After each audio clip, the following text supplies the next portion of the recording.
Recording in progress. Elena, you can start. You are on mute. Yeah. Right. Okay, let me start. So, very good afternoon to all of you from Sri Lanka, and welcome to the collaborative webinar on Shift from Fossil Fuels to Renewables, a Pragmatic and Holistic Approach. This webinar is organized by the National Science Foundation of Sri Lanka in collaboration with the National Academy of Sciences Sri Lanka, Library and Publications Committee of the Institution of Engineers Sri Lanka, and the Sri Lanka Association for the Advancement of Science. So without further ado, I would like to start the preliminaries of this webinar, and I'd like to welcome Professor Ranjit Senaratne, Chairman of the National Science Foundation of Sri Lanka, to deliver the welcome and opening remarks. Over to you, sir. Iboan, good day. Professor Ravi Silva, Director, Advanced Technology Institute, University of Surrey. Professor Priyantha Vijayatunga, Director, South Asia Energy Division, ADB. Engineer Parakrama Jayasinghe, Managing Director, Geotech Private Limited. Engineer Pasindu Palwela, Chairman, Stoterra, UK. Our resource persons. Then General President of SLAS, President of National Academy of Sciences, and President of IESL, dear academics, scientists, and participants. First, on behalf of the National Science Foundation and also our partner institution, I wish to extend a most warm and cordial welcome to our resource persons, the President of the scientific and professional institution of the country, and the distinguished participants and invitees.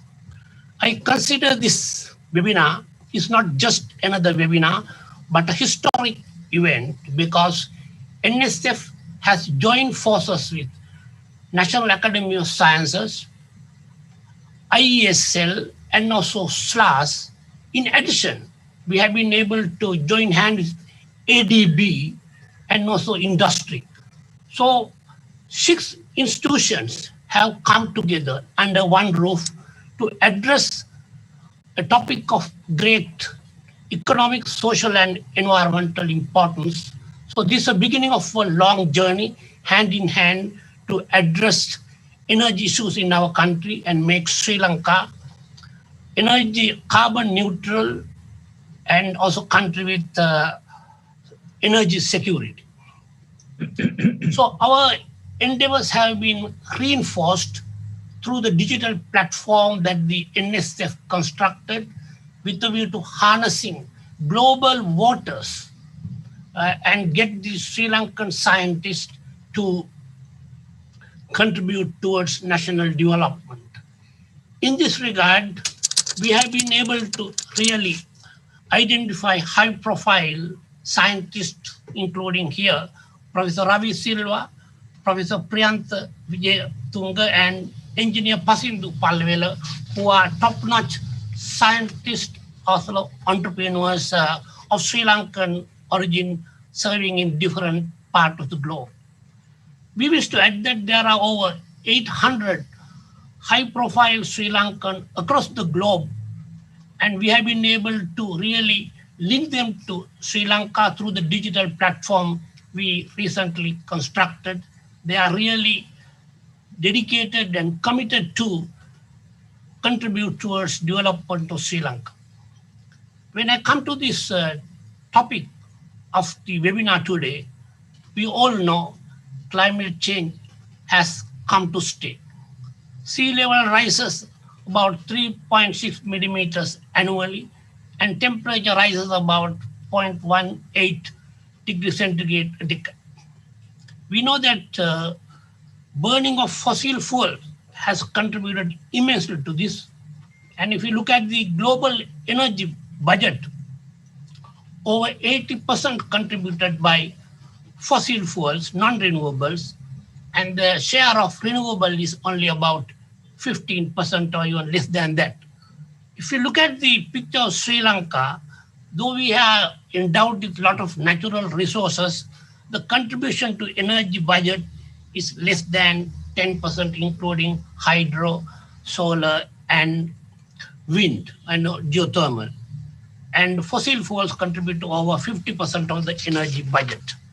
So there's a lot of prospects, a lot of scope for Sri Lanka to augment renewable energy production, especially through harnessing solar and wind energy.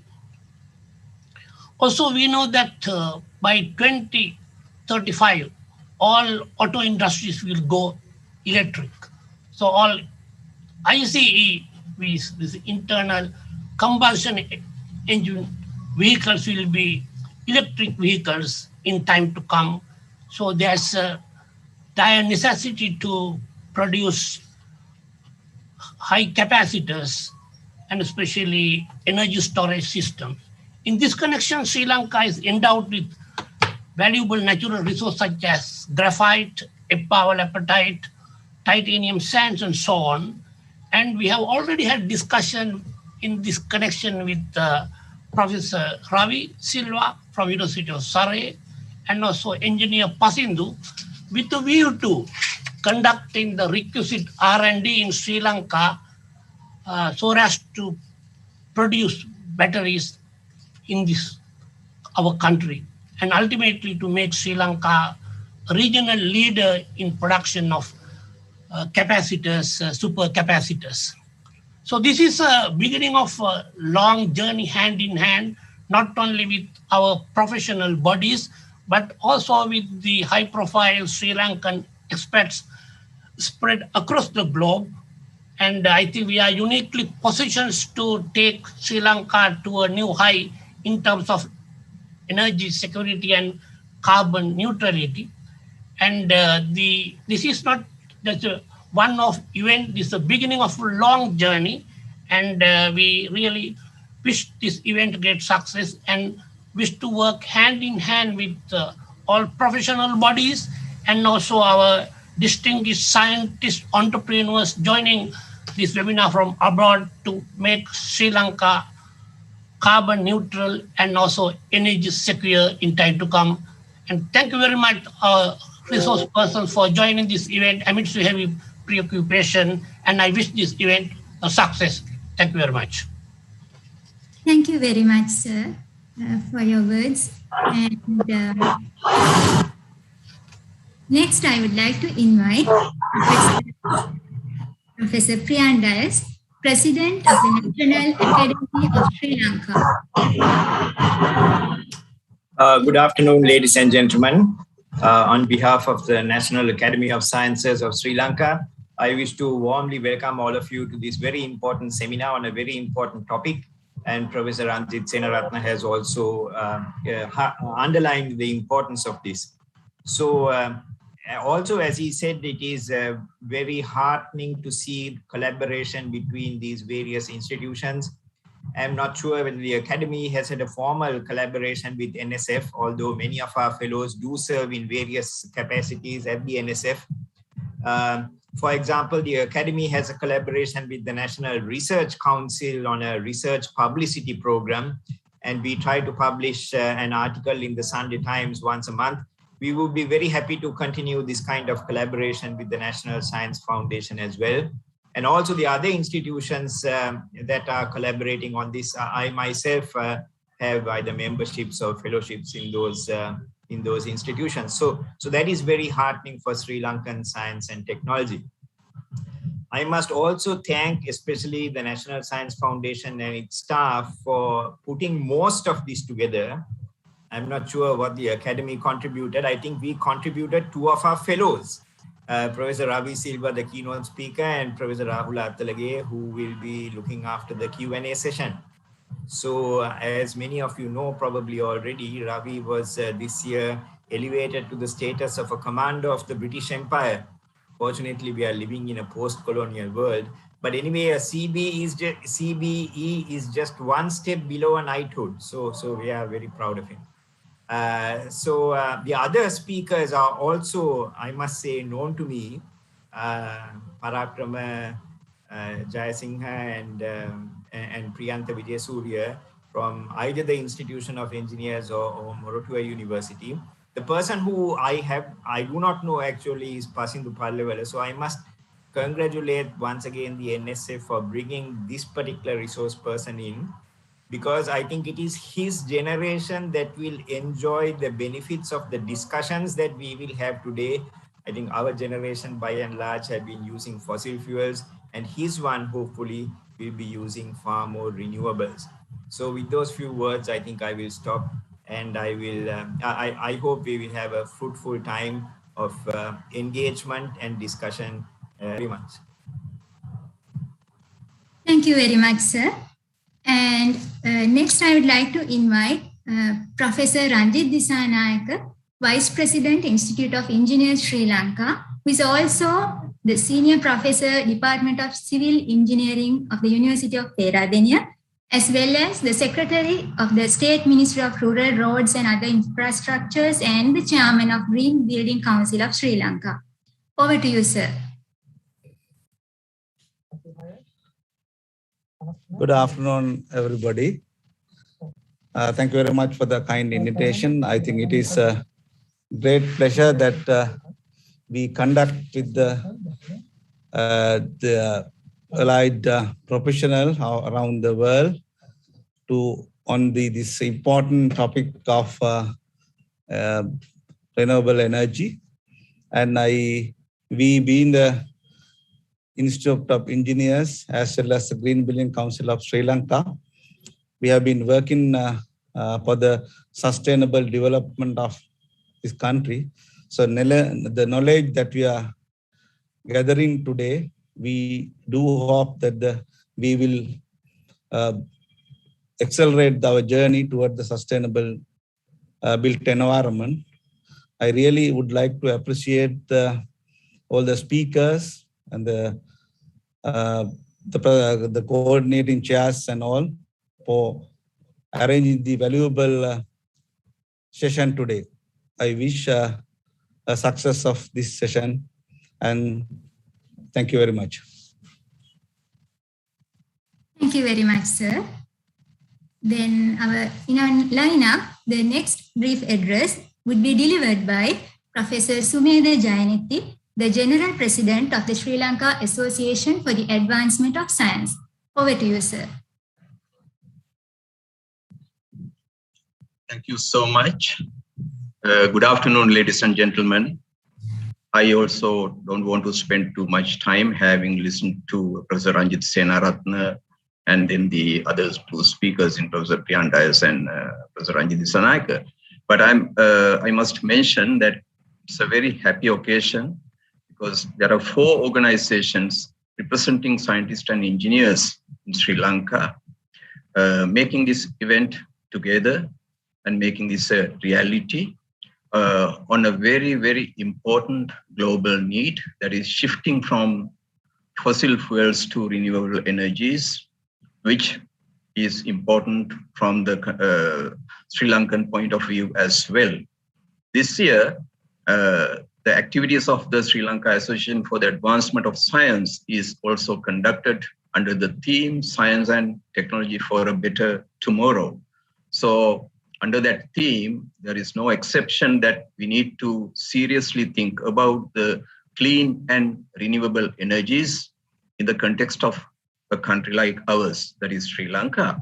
Therefore, I must really appreciate the contribution made by SLAS also playing an active role to work with the other organizations.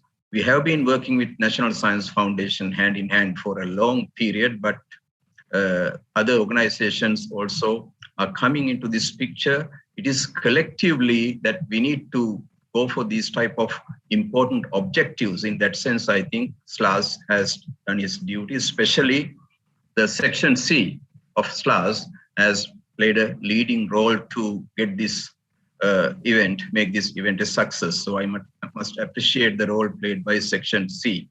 Also, I have to appreciate the resource persons, 2 joining from UK, 1 from Manila, Professor Priyantha Vijayasuriya, Professor Ravi Silva, and then Engineer Palewala, then two joining from Sri Lanka, as well as our moderator, Professor Rahul Atalage. And I hope that it will be a very useful webinar from which we can learn and put things into practice in the very near future to basically handle this big challenge of going into renewable energies. At the same time, I want to congratulate Professor Ravi Silva for his achievement at by receiving this honorary position also. So I hope that we all can enjoy a very good afternoon. Thank you all very much. Thank you, sir. Now our speeches will begin, and before the presentations, I would like to make an announcement to the audience, few guidelines actually. Please keep your mics and videos and mic always muted. Please refrain from using the Zoom tools on the screen, such as drawing lines. You may type your questions to the chat box throughout the presentations, and the questions will be answered after all the 4 presentations. Also, please mention the presenter to whom that you will be directing your question. The raise hand function will be enabled during the Q&A session, and depending on the availability of time, some opportunity could be given to raise some questions verbally. If you wish to raise your question verbally, please indicate as verbal at the end of your question. So please don't worry, I will copy paste all these guidelines in the chat box. And also, please focus your question to the scope of this webinar and to the presentation topics. We hope that your questions will have a general relevance to the wider audience. And I should mention that this session will be live streamed through the YouTube channels of IESL and the National Science Foundation of Sri Lanka. So those are the presentation guidelines. And our keynote speaker will be Professor Ravi Silva, and he will be introduced by Professor Banduni Atapattu. Let me mention a few words about Professor Banduni Atapattu.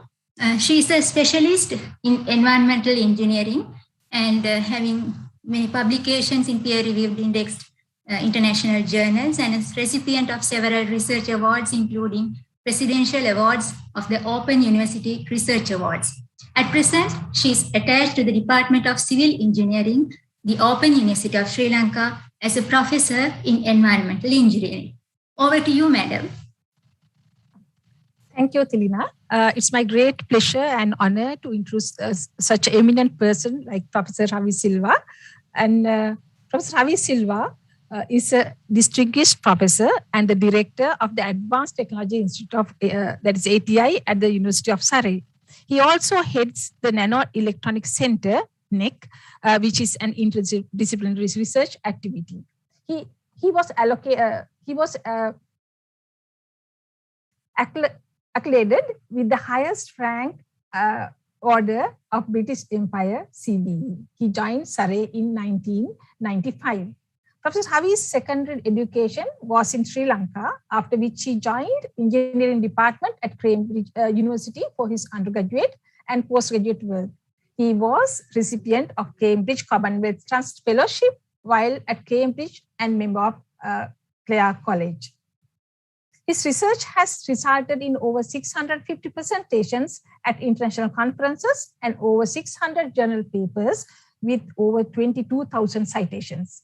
He is joint editor-in-chief of Willis Energy and Environmental Materials. He is the inventor of 35 patents. He was awarded with the Charles Vernon Boyce Medal by the Institute of Physics and IEEE Achievement Award, Albert Einstein Silver Medal, Javed Hussain Prize by UNESCO for contributions to electronic devices, and the largest EPSRC Portfolio Award. Since 2005, he has been worked with the National Science Foundation, Sri Lanka, to establish nanotechnology in the country, and was served on the advisory board on National Nanotechnology Initiative, NNI, of Sri Lanka. Sir, the forum is over to you. Thank you. Thank you very much, Professor Banduni, for those wonderful words. I do appreciate it very much, and I hope I can live up to it by giving a presentation worthy of the comments there. Distinguished guests, ladies and gentlemen, Ayubowan, good afternoon.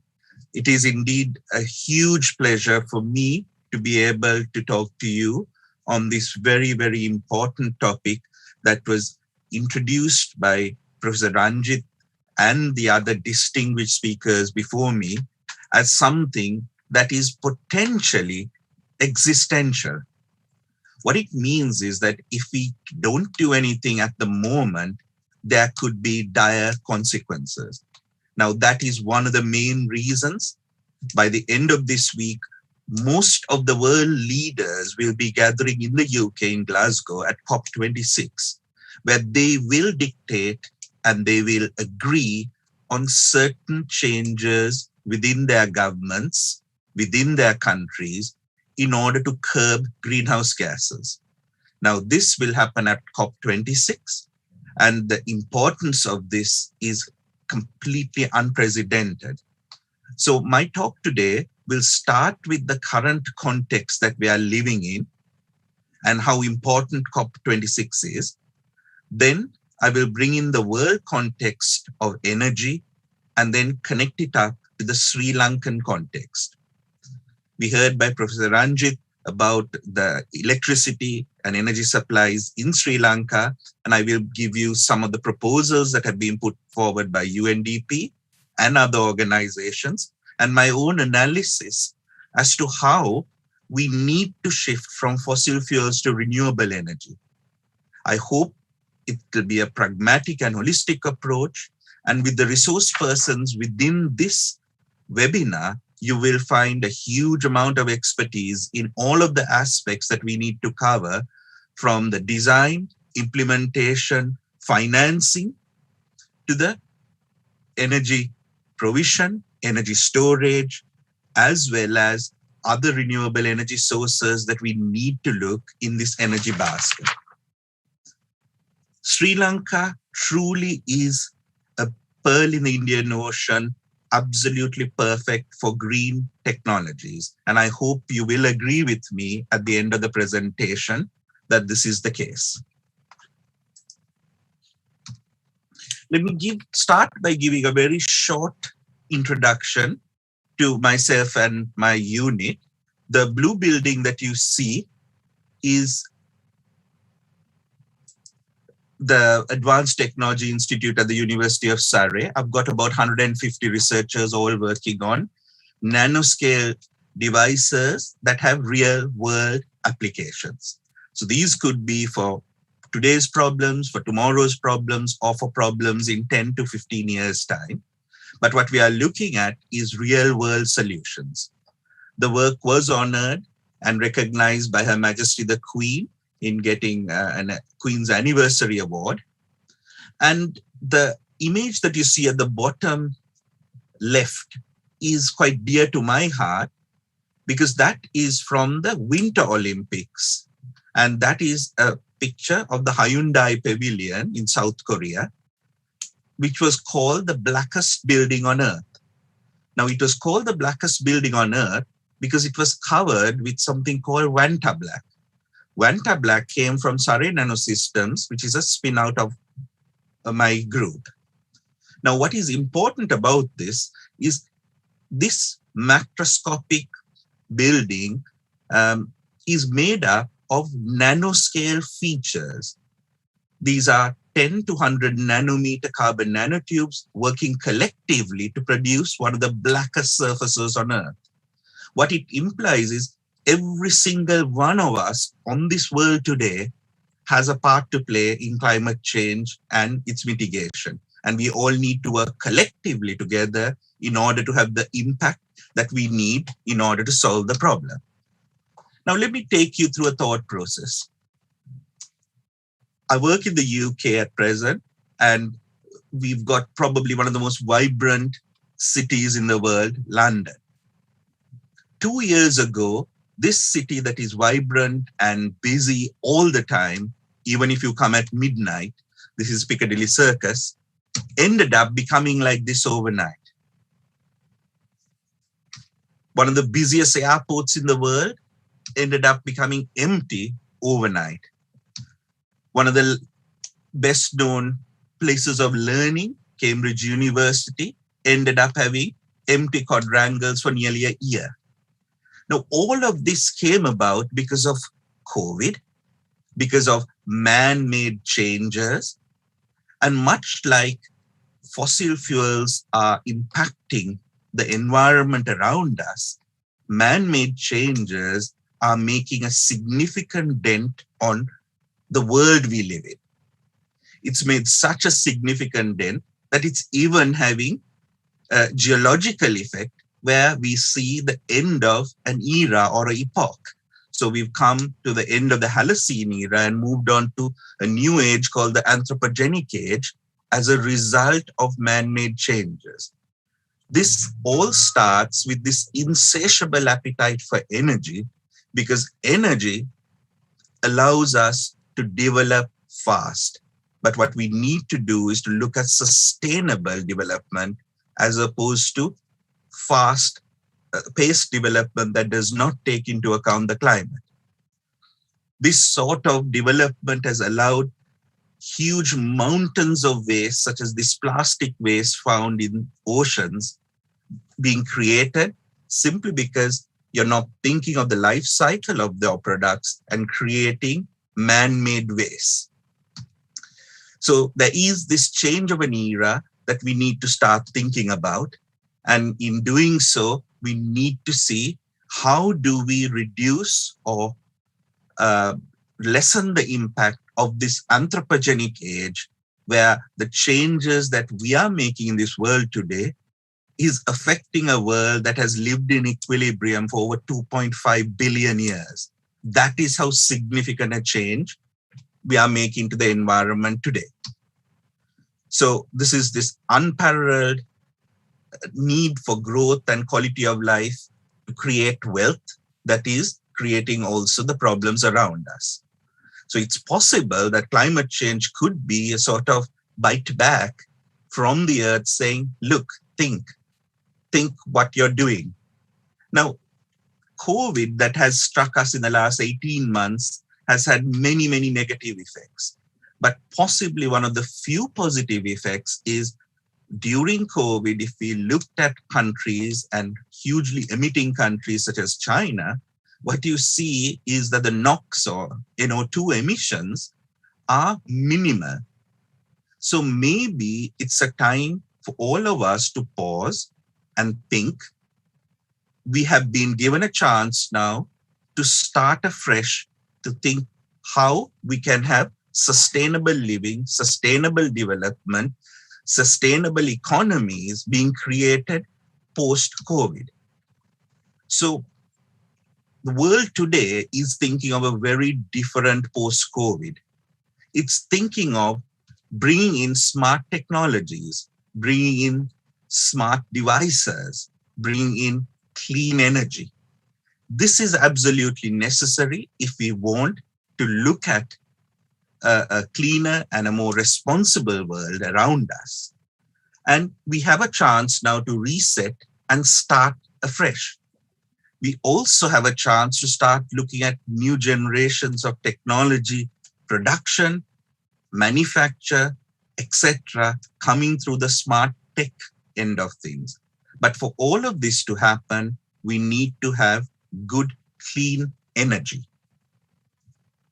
Now, if we do not get things right, according to the Chancellor of the Exchequer, the former Chancellor of the Exchequer, Mark Carney, climate change effects will be significantly worse than COVID. So it's important to realize that the pandemic that we are seeing today could be just a small effect if we allow climate change to continue. Now, the climate change has come about, as Professor Ranjit indicated, maximally due to our energy consumption based on fossil fuels. So if we take energy consumption roughly 10 years ago, we had about an 80% fossil fuel based on coal, petroleum, and natural gas.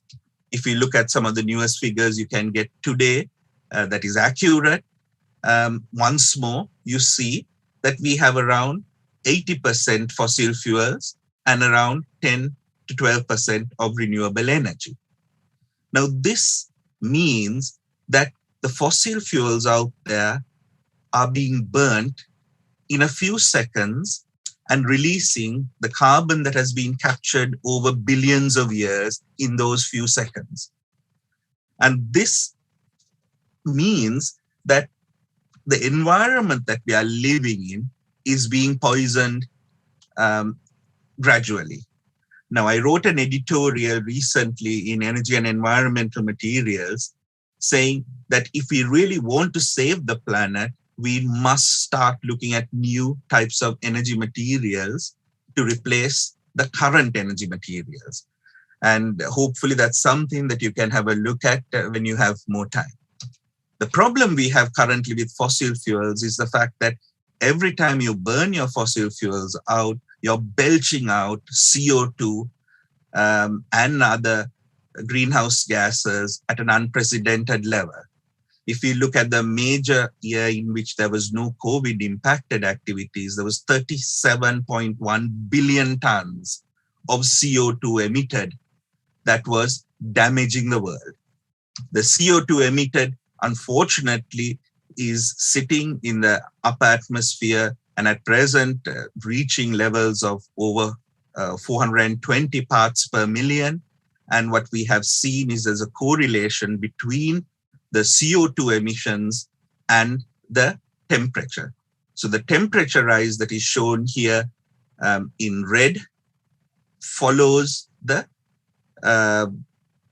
carbon concentrations in the atmosphere. These levels are now pretty close to 1.2 degrees above the pre-industrialized states. And if you look at the newest projections going up, it's likely in the current rate that we will be nearly 3.5 degrees above the pre-industrial rates. Now, this is way above what COP21 said we need to be.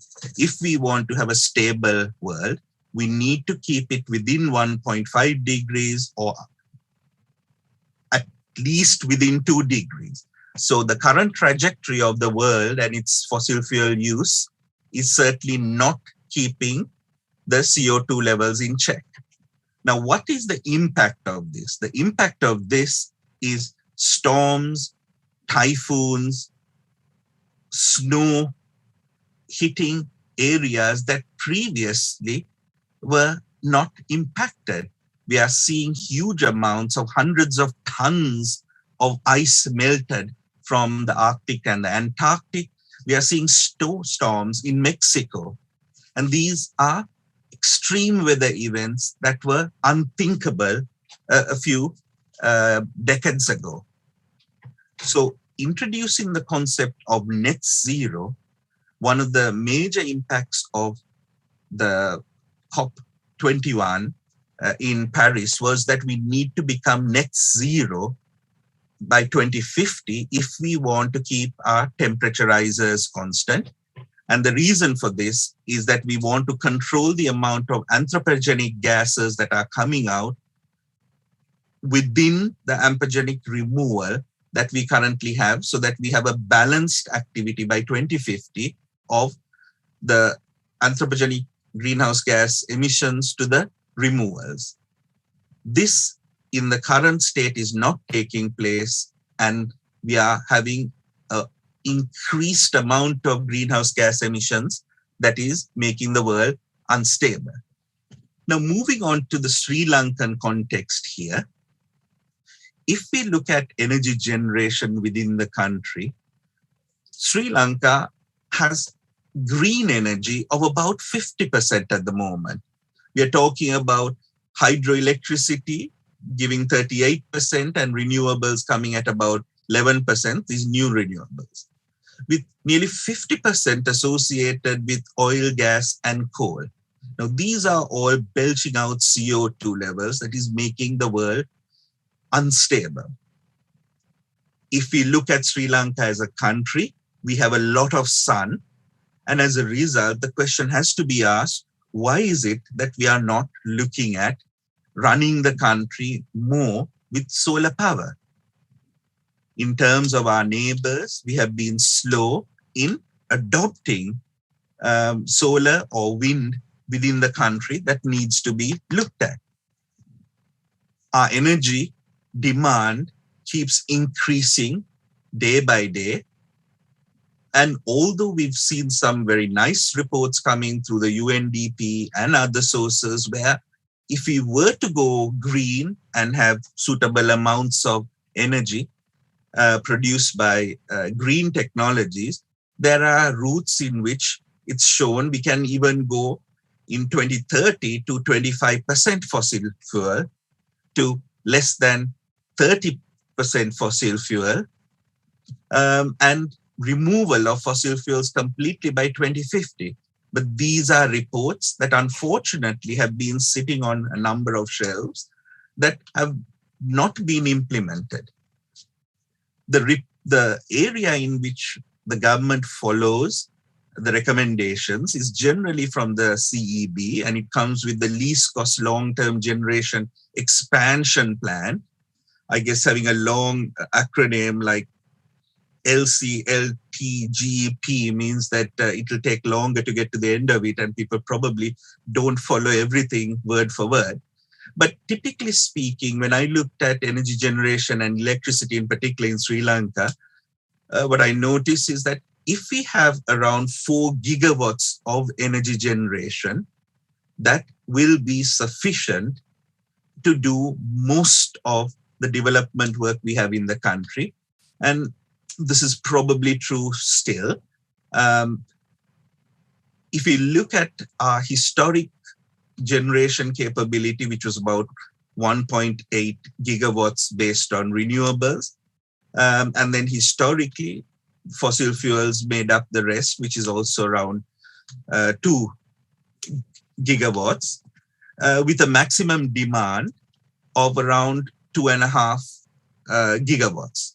So these are the key points that we need to think about if we want to transform the Sri Lankan power grid from a fossil fuel base to a renewable system. Since the 1950s onwards, we've had a very good hydroelectric generation system, and that has continued. And what we note is that the hydroelectric system has more or less stayed steady, as shown in this blue line. And since the early 2000s, what we've seen is increased oil generation that then in 2010 went into coal generation. There's also other renewables that have come in, but those have been marginal in comparison.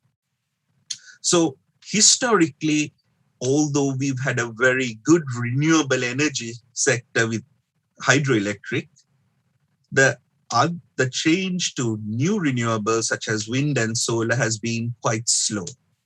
And we need to fast track that if we want to reduce our CO2 emissions and have energy security to our country. Our current finances also are hit hugely when we have to buy large amounts of oil and gas to run our electric turbines. So we can save all of that foreign exchange by purely looking at new ways in which to generate energy. Now, according to the Electricity Board and their April submission of least cost long-term energy generation 2018 to 2037, the plan that they have put in for the next 20 years is an increase in renewables with hydro, solar, wind, and biomass of around 4 gigawatts. But coupled to that is an increase also in fossil fuels of around 4.6 gigawatts. Now, this is very different to the rest of the world because the rest of the world is all moving away from fossil fuels. And I'll show you some graph of world statistics of current energy generation. So one must ask the question, why is it that Sri Lanka, a country that has so much sunlight, is not looking at solar and wind in order to generate its energy sources? If we were to just purely look at the irradiation or insolation of light, typically Sri Lanka will get around 5.5 kilowatt hours per square meter on a daily basis. Now, this is very, very significant in comparison to some of the other countries that are at higher latitudes.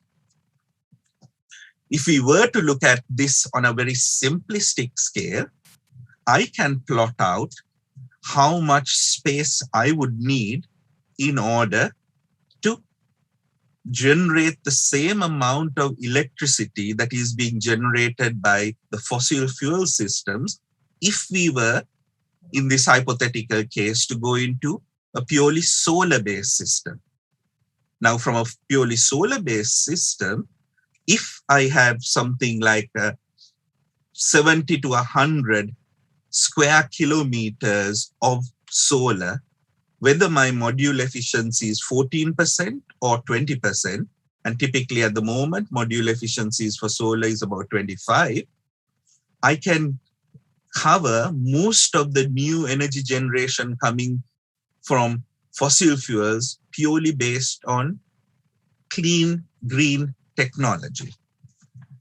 I also did a small study in 2016-17 that said, if we were to look at this, maybe 10 solar parks distributed along the country in places such as Nila Valley, Lahugala, Ambalantota, Dankoto, etc., 10 of these of 100 megawatts each would be enough to replace the fossil fuels that are needed for the next 10 years.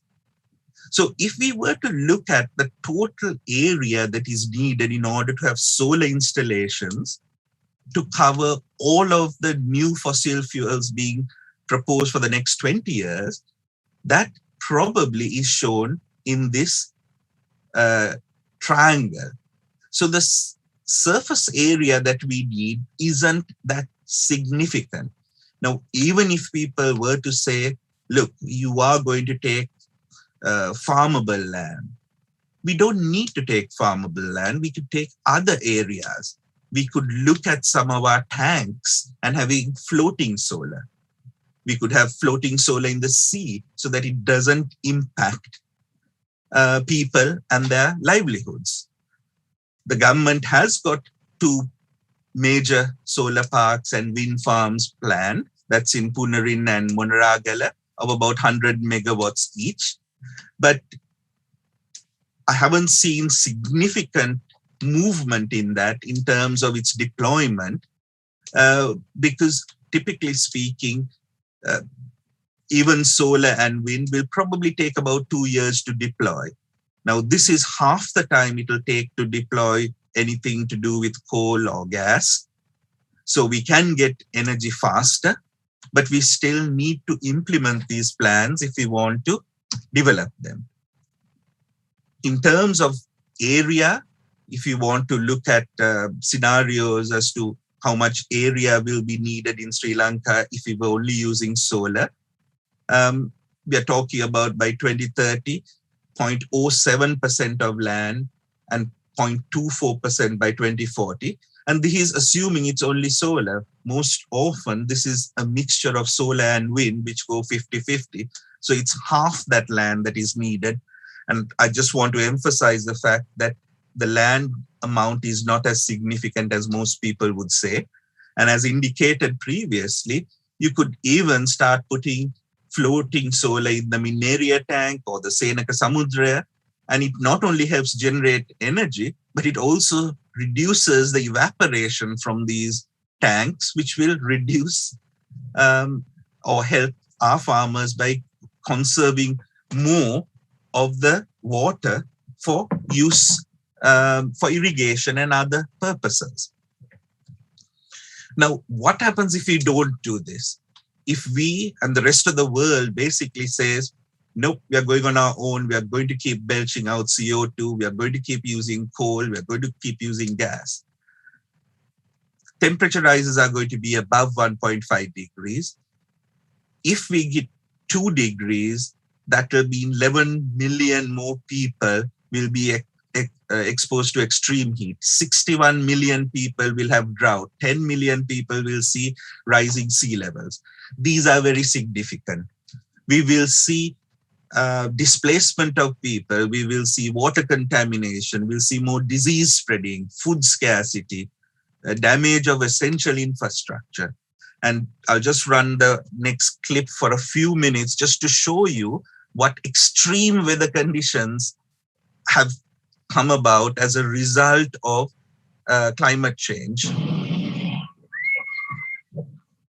It's the general scientific consensus that climate change is causing an increase in extreme weather events around the world. Oh my God. From sea level rises to droughts, extreme weather can seriously cripple affected communities. But what is considered an extreme weather event?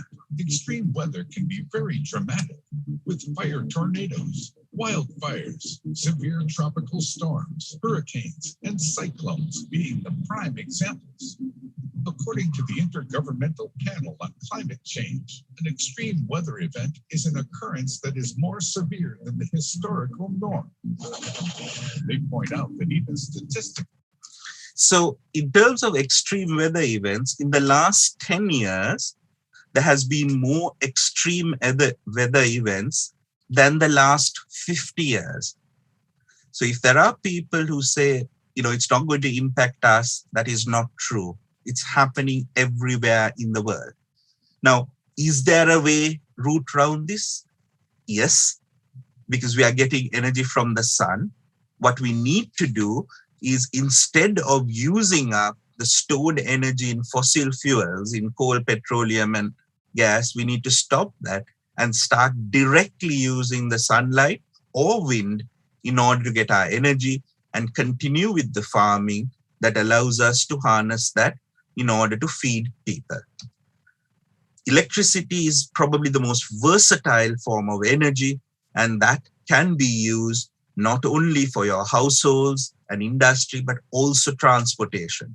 I don't have time to cover the transportation sector, but even in the case of electric vehicles, as Professor Ranjit said, in the UK, by 2030, we will stop selling petrol and diesel cars. So we need to replace a huge amount of cars with electric vehicles or hybrid vehicles before 2030. And I'm sure Dr. Pasidhu will talk more about how we can look at the energy storage aspects that have to go hand in hand with the energy generation with renewables if we are to have a better and more stable and sustainable world going forward. In terms of prices, one could say, well, maybe the Ceylon Electricity Board and others are following the fact that the cost of coal and gas is the cheapest. Now, until 2020, that could have been true, because until 2020, what you see in the shaded band is the price for fossil fuels. What you see is that the price of solar has been coming down and down, same with offshore wind, same with concentrated solar throughout the time. And at present, this is a review article that I wrote, solar and wind is the cheapest form of energy available anywhere on Earth. So this is something we need to think about. If we were to look at nuclear is up here at 150, 160 US dollars per megawatt hour. If you think of coal, it's around 100.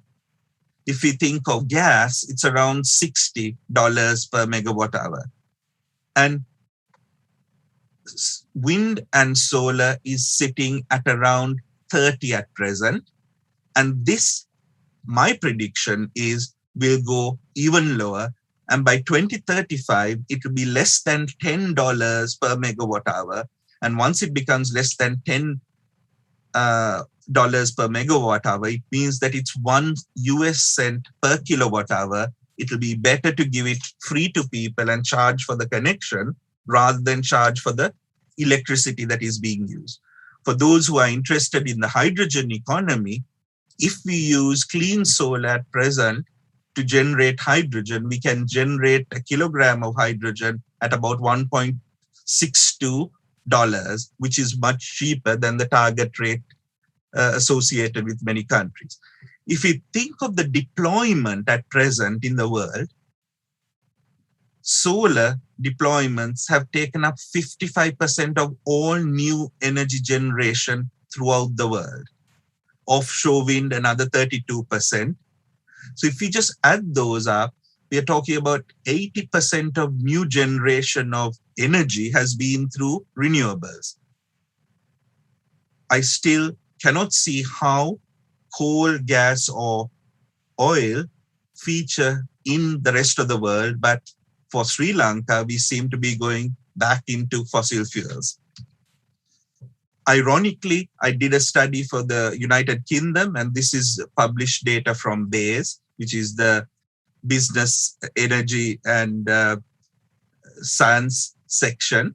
And in their study, they too found out that nuclear is at about 100 pounds per megawatt hour, gas around 90, and you can see large-scale solar and offshore wind being the cheapest, even in the UK. And anyone in Sri Lanka could easily see there is more sunlight in Sri Lanka than in the UK. So Sri Lanka really is a blessed country that has much sunlight because of its geography, and its geology allows you to use the hill country in order to have hydroelectric storage. And if you can use your hydroelectric as your base load around 2 gigawatts, it means that you can then start using intermittent sources distributed along the country to produce your electricity. We will hear more about storage with Dr. Pasidhu later on, but even the storage in areas other than hydro is becoming cheaper. If we want to have hydro, I've got a project at the moment in India where the head height is around 2 meters. So we can have suitable hydro generation plants with 2-meter head height, which means that technically, if you were to have a solar plant connected with some hydro, as long as you have something like 5 meters headroom, you can potentially just pump up the water to a hydro pump and get energy in the night, should you want to look at a smart grid that is based on it. You can also do the statistics associated with this, and this is a UK-India project that has been done under the auspices of the Royal Academy of Engineering. So in conclusion, the sun is the source of almost all energy we use. Amount of energy usage dictates quality of life, and Sri Lanka has a lot of energy that is being wasted through sunlight not being utilized. 80% of the world currently uses fossil fuel-based energy that is causing climate change. We need to change that. Sri Lanka, which is geology and geography, has a beautiful test bed that can demonstrate fully green energy supply to be the demonstrator country that can reach carbon net zero. We need to all work together to come to that point. So with that, I thank you for your attention.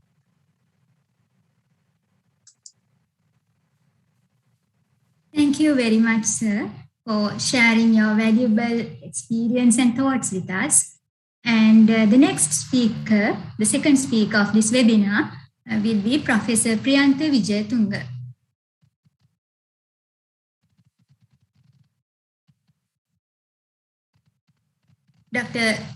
Professor Banduni, we would give the credentials of the speaker. Else, Dr. Mendes.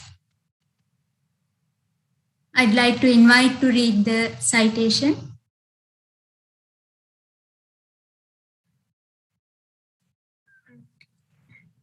Yeah, thank you very much, Tilni. It's my pleasure to give the credentials for Professor Priyantha.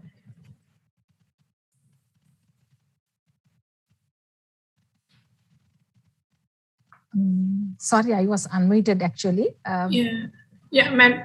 Ma'am, will you go? Okay. I'm sorry. Yes, I was unmuted. I'm sorry for that. It's my great pleasure to introduce Professor Priyantha Wijetunga. Dr. Priyantha Wijetunga is currently the Chief of Energy Sector Group of the Asian Development Bank, ADB. He also served as the Director, South Asia Energy Division until recently. He was a Founder Director General of the Public Utilities Commission of Sri Lanka and a Senior Professor of Electrical Engineering at the University of Maratua. Dr. Wijetunga holds a doctorate in Power Systems Economics from Imperial College London and was a regular academic visitor at the college in 1990s. He was a chairman of the South Asia Forum for Infrastructure Regulators and the member of the Board of Directors of the Ceylon Electricity Board and the Sustainable Energy Authority, Sri Lanka. He was also an advisory board member of the Melbourne Energy Institute at the University of Melbourne and has contributed extensively in energy sector policy and regulatory activities and has co-authored over 75 publications. He is a fellow of the Institution of Engineers Sri Lanka, a past president of the Sri Lanka Energy Management Association.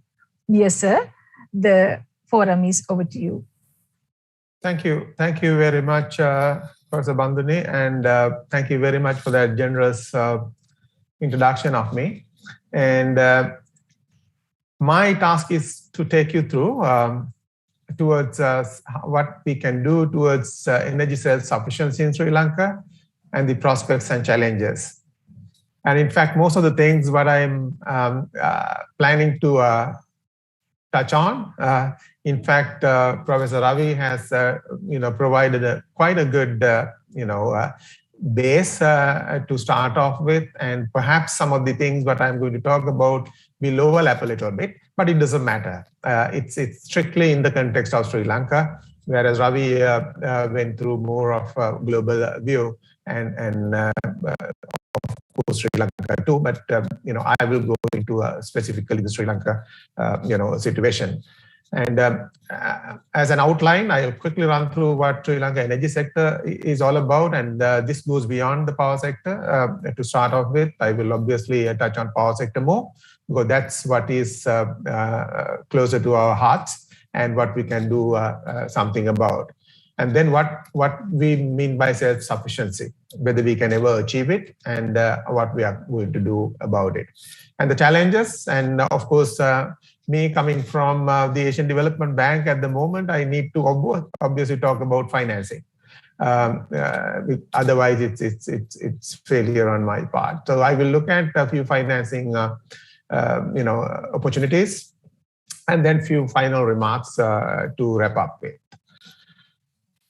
So I don't want to go into details of this, and Ravi quite eloquently covered this. This is just all these graphics I must give the credit to Sustainable Energy Authority of Sri Lanka, because I downloaded it yesterday night from their website.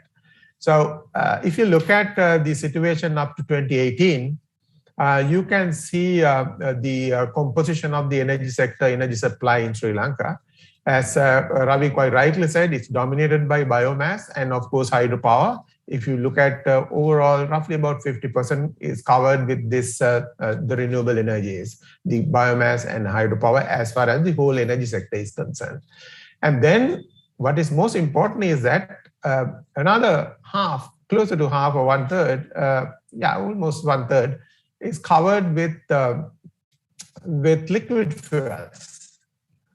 And that's something which we have to import all the time. And because we don't have our own resources, naturally, we still talk about possibilities of using or rather getting gas out from Sri Lankan within the Sri Lankan economic zone, but it hasn't happened in reality as yet.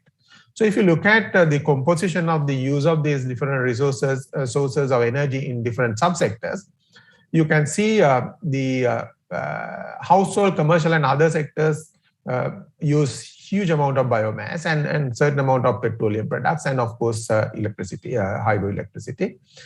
And then if you look at the transport sector, entirely dependent on petroleum fuels, and whereas industry is again a substantial component of the industry also depends on biomass, and naturally the other liquid fuels too.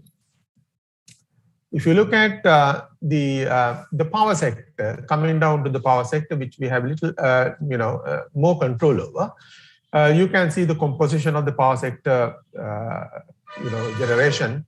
And here you can see it's dominated by fossil fuels at the moment, thermal generation, liquid fuels, and coal.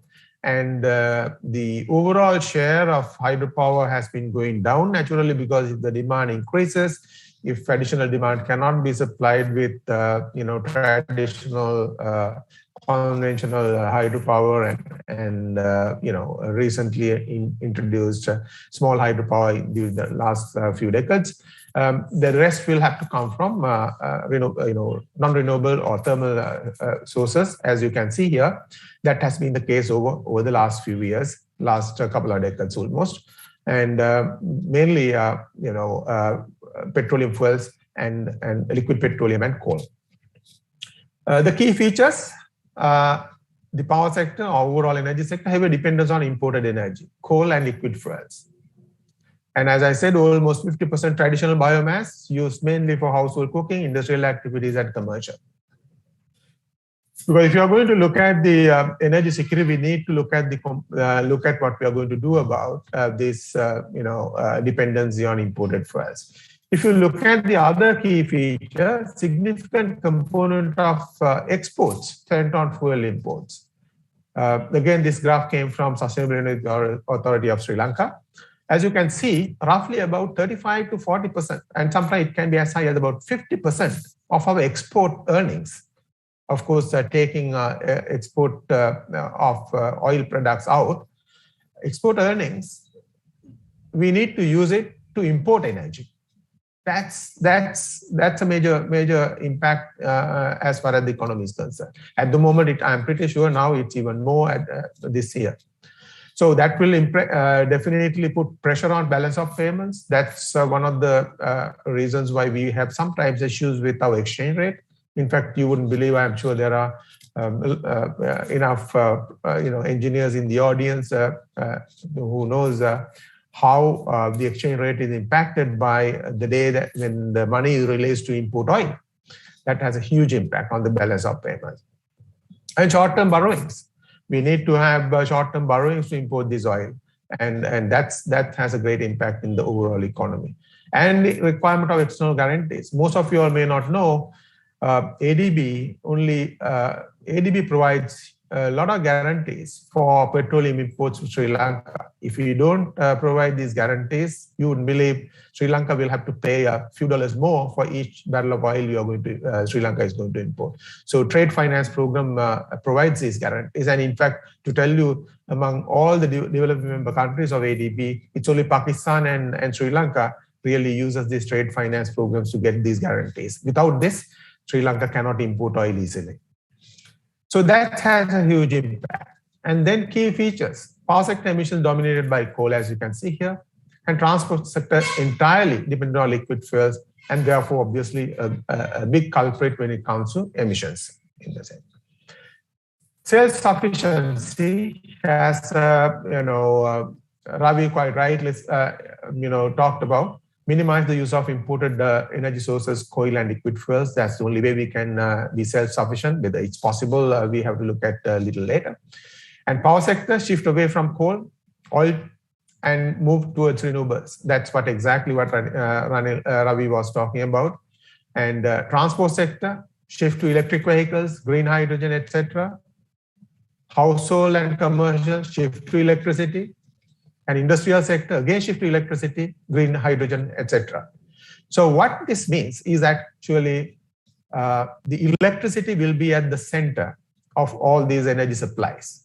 And in fact, International Energy Agency estimates electricity's dominance in the economies as we go along.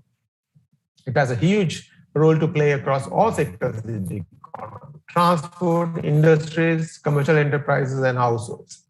Electricity generation needs to reach net zero emissions globally in 2040 if we are to achieve net zero emission by 2050 globally, which is an important milestone to achieve if we are to keep 1.5 degrees temperature rise globally.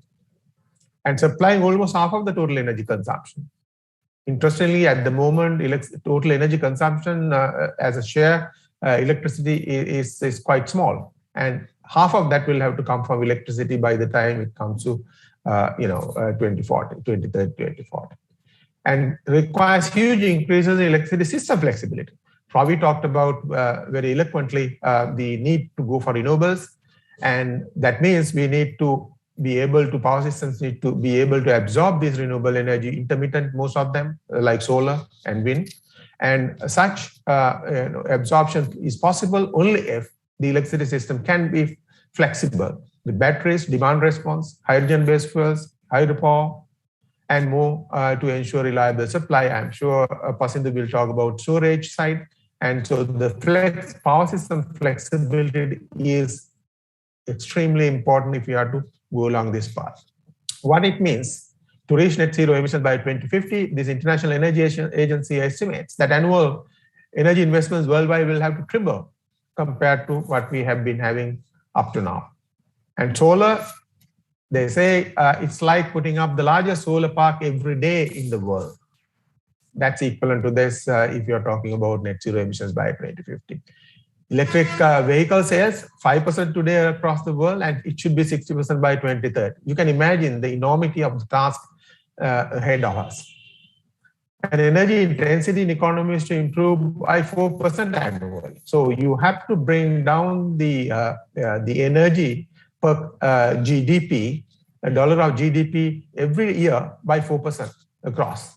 Actually, it is estimated by 2030, the global economy will be about 40% larger, but energy use should be 7% less than what we have now. So you can see the enormity of the task ahead, and this has a great impact on Sri Lanka's farm. Graphically, this is how it's shown. One thing that I would like to tell you that to achieve this net zero emissions by 2050, you have to stop all unabated coal power plants approved for development. That means if we are part of the global economy, if we are to follow what the global community wants us to follow, we should not have coal power plants approving starting from this year. And no new sales of fossil fuel boilers by 2025. And by 2030, as I said, we have a long list of things to achieve. So it's an enormous task as good global citizens what we need to do. What are the opportunities in Sri Lanka? I don't have to go into details of it. And Ravi very well covered this. We have solar, we have wind. And when it comes to solar, fast to deploy, of course, there may be land constraints which we need to address. And wind, offshore, onshore, biomass, need sustainable energy supplies of biomass, and hydro, large, almost fully exploited, but we can use minimized hydro still possible, and there are opportunities. And waste to energy, of course, incineration is the last resort. We should make sure that we have reuse, recycling first before we really start incineration. Challenges. The biggest challenge is changing the mindset of people in the energy industry, people like us, and to realize that this is going to help the country, number one, because that helps energy security, that helps balance of payment issues, and so on. And the fact that as a upper middle income country, we need to contribute to the global community. We have our own responsibilities. We may not be emitting a lot when it comes to GHG emissions, but we have to contribute to the global community. And the other important thing is that we have to have a transition. This cannot be done overnight. But we have to act now. The transition is allowed, it's possible, but we have to realize the enormity of the task and we have to start acting now. And all stakeholders have to work together. There is no, stakeholder who should be excluded here. Everybody should work together. Enabling environment, we have to have the capacity and the will within the country to do to move along this path. An effective policy and regulatory environment to support this. And of course, financial sustainability and the financing itself. So when it comes to financing, of course, you have all sorts of different types of financing, starting from bilateral, then going into multilateral like ADB, and then private sector and government financing. And when it comes to ADB, ADB has recognized energy has a very important and a social, the central role to play. And our energy sector operations is quite clear. We have the developing member countries like Sri Lanka to be, to acquire necessary energy infrastructure for a sustainable, resilient energy systems. And of course, to provide reliable, affordable access, foster inclusive economic growth and support low carbon transition. And already we have declared that 100% of our sovereign operations will have to Paris align or align with Paris Agreement by 2023. And non-sovereign operations, that means private sector operations, will have to comply by 2023, 85% of its operations, and 100% by 2025. And our lending, this is the spread our lending, and South Asia has a huge lending. Overall, it's about $31 billion a year and last year. And we all bring in co-financing almost the same level. And South Asia is one of the biggest beneficiaries. The new energy policy we just approved last week, and it's very clear. And that will support largely concentrated on renewable energy efficiency, transmission distribution, to support renewable energy and energy efficiency, and increase flexibility power systems, and then innovative technologies, and then support for natural gas as a transition fuel, but under strict guidelines and then screening criteria. And then, of course, innovative business models. We are going to support the countries to plan for low carbon development and nationally determined contributions. And most importantly, we are the first, multilateral development bank to say in this region that there will not be support for new coal. And in fact, we will be funding coal decommissioning, and we have what we call energy transition mechanism already will be announced during COP26 in Glasgow. And we will have restricted support for gas oil under strict screening criteria, as I said. Few final remarks. It's important that all stakeholders work together, as I said. Need to understand all sides. You can't be just, on one side. We need to understand the investment needs and to find money for it. And meeting revenue requirements, you cannot have the cake and eat the cake. If you're going to invest, you have to recover the investment. There is nothing called a free lunch. And therefore, we have to pay for what we get. And that needs to be kept in mind. And we need to make sure that the utilities are financially sustainable. And otherwise, none of these things will happen. MDBs like ADB to play a key role. We have a huge role to play. And we focus, shift away from traditional areas like standard, investments. We have already shifted. We are going to shift even more. And we are looking at innovative technologies, approaches to take over, and sovereign finance to be used, maximize leverage private sector investments. We would like to bring in as much private sector investments as possible and increase knowledge contribution. Keep in mind, the technologies what we have now will be able to provide only 50% of the requirements what we need to have to come to net zero emissions by 2050. The other 50% of the technologies are still at experimental stage or non-commercial level. And keep that in mind. We should be open to all those different technologies coming from time to time to be deployed, and MDBs like ADB will be there to support. Thank you. Thank you very much, ladies and gentlemen. Thank you very much, sir. And the next speaker, our third speaker, will be Engineer Parakrama Jayasinghe. Thank you very much. Okay. Engineer Parakrama Jayasinghe is a chartered mechanical engineer with a BSc Engineering Honours degree from the University of Peradeniya. He is fellow the Institution of Engineers Sri Lanka He's a fellow of the Institution of Engineers Sri Lanka and a member of the Institution of Mechanical Engineers London. Mr. Jayasinghe retired as a Director Engineering of the Haycarb Group and has held the posts of Chief Engineer in State Engineering Corporation and several senior engineering posts in Sri Lanka and abroad. He is the immediate past president of the Bioenergy Association of Sri Lanka, WESL, which position he was held for the last 5 years. The BASIL has been responsible for the creation of the current awareness and interest in dendro energy in Sri Lanka and has actively participated in the working group which formulated the current national energy policy and the technology-based tariff structure for renewable energy. He represented BASIL in the renewable energy cluster of the NOD, NCED of the Ministry of Finance. He served as a member of the Board of Management of the Sustainable Energy Authority of Sri Lanka and was a director of the National Engineering Research and Development Center. He is an honorary council member of the Solar Industry Association of Sri Lanka.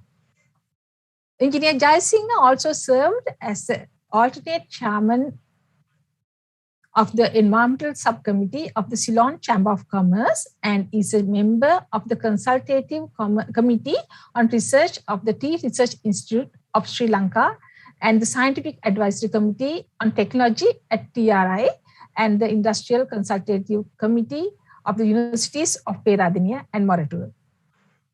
He is actively engaged in development of engineering education with close links with the Institute of Engineers and the faculties of engineering at Moratuwa and Peradeniya.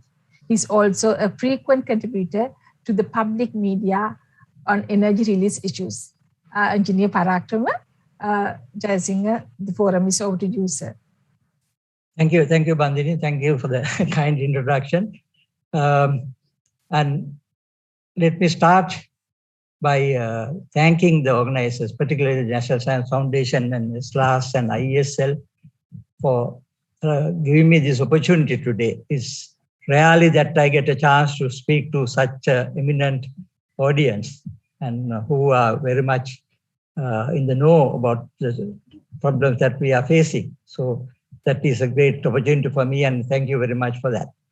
Now, I am fortunate to come after both Professor Ravi Silva and Priyantha because many of the things I propose have been verified by such eminent people already. So I don't have to prove anything of what I am saying, but it lends a lot of support to the way I would like to approach this problem. Now, topic given is very, very important, a pragmatic approach. That's what we need at the present point. So in looking at that, I am not going to take the traditional path of, talking about different technologies and the nuts and bolts of this. What I would like to do is take a much broader picture, broader view of the energy scene in Sri Lanka. And if you want a pragmatic approach, the first thing is to accept reality. Now, that is unfortunately lacking in Sri Lanka. People still tend to, hide their heads and take a bit of an ostrich attitude. So I hope that this seminar today will help people to start thinking a little beyond the original way of thinking. So I already said, Professor Ravi mentioned it, our source of energy is the sun. Whatever form we are using at the present moment, there are no getting away from the fact that everything comes from the sun. And the nature has blessed us, Sri Lanka, greatly by giving us such a great resource, which we have been ignoring so far. And that bounty we must make use of. That is the first pragmatic realization that you must take if you have to take this path towards our future.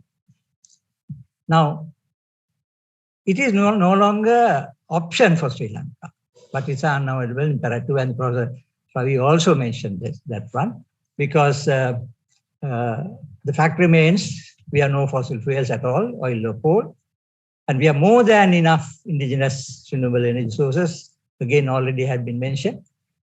And those technologies are now available. They are in commercial scale, even proven even in Sri Lanka. And there are enough and more local experts who can make that change. Now, those are the four realities we must accept first on the positive side. Now, manna, we are hoping there'll be some gas, which if we can get it monetized and commercialized, that will be something to look forward for the future. But in the meanwhile, we will be spending something like $5,000 million annually for import of fossil fuel. And Priyanta already mentioned that he has come up with a figure even higher than what I thought is 35% of the export earnings, right? So these days you always hear about people wanting to earn more foreign exchange. You see, saving some foreign exchange we are spending unnecessarily is much easier than trying to save new foreign exchange. So that's the opportunity that's available for us, which should be accepted. Now, what about energy? Now, those of you who are Buddhists will know about the four essentials that we need for a human being. On the other hand, from a national point of view, we must have our national security on food, health, education, and defense, and increasingly more on energy. So that is one of the primary considerations we have to always bear in mind in whatever decision making we do, that whatever we do, does it support our gaining that security? Well, just pictures I want to show you, but go through very quickly. Sources of energy on one side and the usages on the other side. I also made a point to show you this little bit also. That also consumes energy, right? Cooking, lighting, climate control, transport, entertainment, industrial, and all those things require energy. Most important thing is, like Priyanta himself mentioned, all these can be provided by electricity. So that is the way we should be looking at electricity, which is not so at the moment. You see, it's taken up onto a side and a very tiny amount of our total primary energy requirement is met by electricity, but it receives about 95% of the attention, leaving the rest 90% ignored. Now, this is the most important thing I want to say today. The conventional wisdom says that, okay, energy is very, very important. You must have energy security, and you also must have the energy demand growth is indication of your GDP growth. Everybody talks about GDP growth as the measure of progress. Towards that one, energy has this significant role to play. I have no argument with that one. But is that the only way we should be looking at it? I believe that we have a different way of looking at it. We need a shifting of our thinking. That is power, not only power, other forms of energy, but I concentrate on power because, like I said, I like it to be more and more provided by electricity. That if we generate using our own resources and by us, by Sri Lankans, that would mean that your GDP growth will be contributed by that process alone. In addition to the fact that it will support the other sectors to grow, the energy generation, people ignore saying you don't generate energy, but the conversion, I would say, using our own resources is a means of increasing our GDP itself. Now that factor is being ignored throughout. That is why we spend so much money and send billions of dollars out to enhance the economy of other countries while we are ignoring all what we have. This is the most significant message I want to bring out today. That is the pragmatism that you need. If you take that into heart, then the rest of things will fall in place very easily. Now that way, we are also saying that every rooftop can be a power plant, and also every garden can be an energy plantation. I'll come to that later in a bit more detail. Therefore, that's the change we want to see. Every consumer can be a prosumer also. Fortunately, we have been able to prove that to a great extent in the recent years, so that we have to expand more and more. Right, where are we? Our problem is more economic and financial than environmental. Having said that one, we can't ignore that. We do contribute to the climate change. There are very, very highly placed people even now saying that, okay, our contribution is very little, so it's not something that should concern us. We can't take that kind of attitude anyway. So that's one of the reasons we should do that. We should pay attention to the environmental effect also. But again, once more, we are very fortunate if we take the right path of using our own indigenous energy. We are so fortunate that all our indigenous sources of energy are also renewable. So we kill two birds with one. And the other concern is, of course, that the biggest culprit is transport, and transport is not receiving any kind of attention at the moment. So that is a very important sector, which is the sector which is contributing mostly to our GHG emissions and the climate issues. So that you have to keep in mind. Now, at present, I think we are at about $4,000 per year. There's $4,000 million per year for import of fossil fuel, simply because the COVID and various other reasons, and the fact that oil prices were down. Therefore, we were fortunate to be at that. Having said that one, if you compare, we used to spend about $6,000 million earlier, a few years ago. But if you compare the rupee cost then and now, we might be spending even more in rupees, even for the $4,000 million we are spending this year. Not this year, last year. This year is very likely to be closer to 5,000 because the oil prices have now jumped through the roof and coal prices are unimaginably high. So it will be scary to work out that number towards the end of the year. Now, having said that, one with so much dependence on imported energy, we are still talking about again importing other form of energy, LNG. Is this a love affair, something that we should be looking at? That requires very much deeper consideration. In the light that, okay, the Block M2 alone has enough gas to feed our two targeted LNG power plants for 50 years. So with that one sitting on our backyard, are we talking about importing energy, importing LNG, right? So although natural gas is also a fossil fuel, and it has already been mentioned, it's a sort of a transient fuel. And we also still talk about 70% renewables by 2030, and there's another 30%. So that, at least if we have to continue using fossil fuel, let's use the most benign part of the fossil fuel for that one. And that too has the added advantage that can be our own gas rather than importing gas, for which we pay dollars, where we have absolutely no control of the prices, right? And again, impacts on the security. Now, I'm mentioning about the sources of energy that we use. Electricity Act demands all generation options to be the least economic cost principle. But what has been proposed doesn't fall anywhere near that one, because people are using all manner of interpretation to say it's the least cost.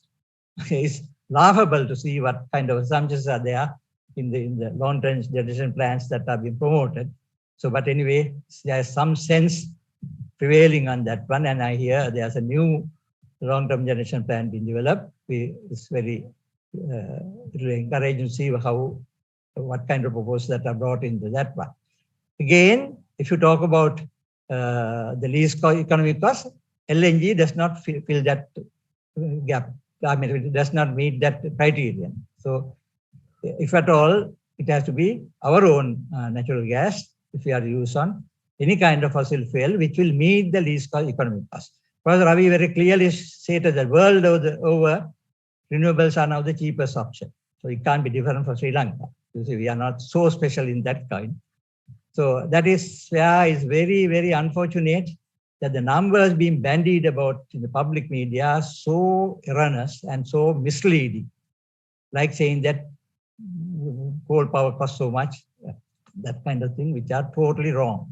So that is the unfortunate thing. We as consumers, we as the public are misled gravely by this kind of attitude. So that is something that has to change. Now, that is why I expect this audience who are able to look at these numbers critically, be asking the right kind of questions so that people will not try to mislead the public who doesn't have the access to the necessary information. So that is very, very important in this context of looking for pragmatic solutions.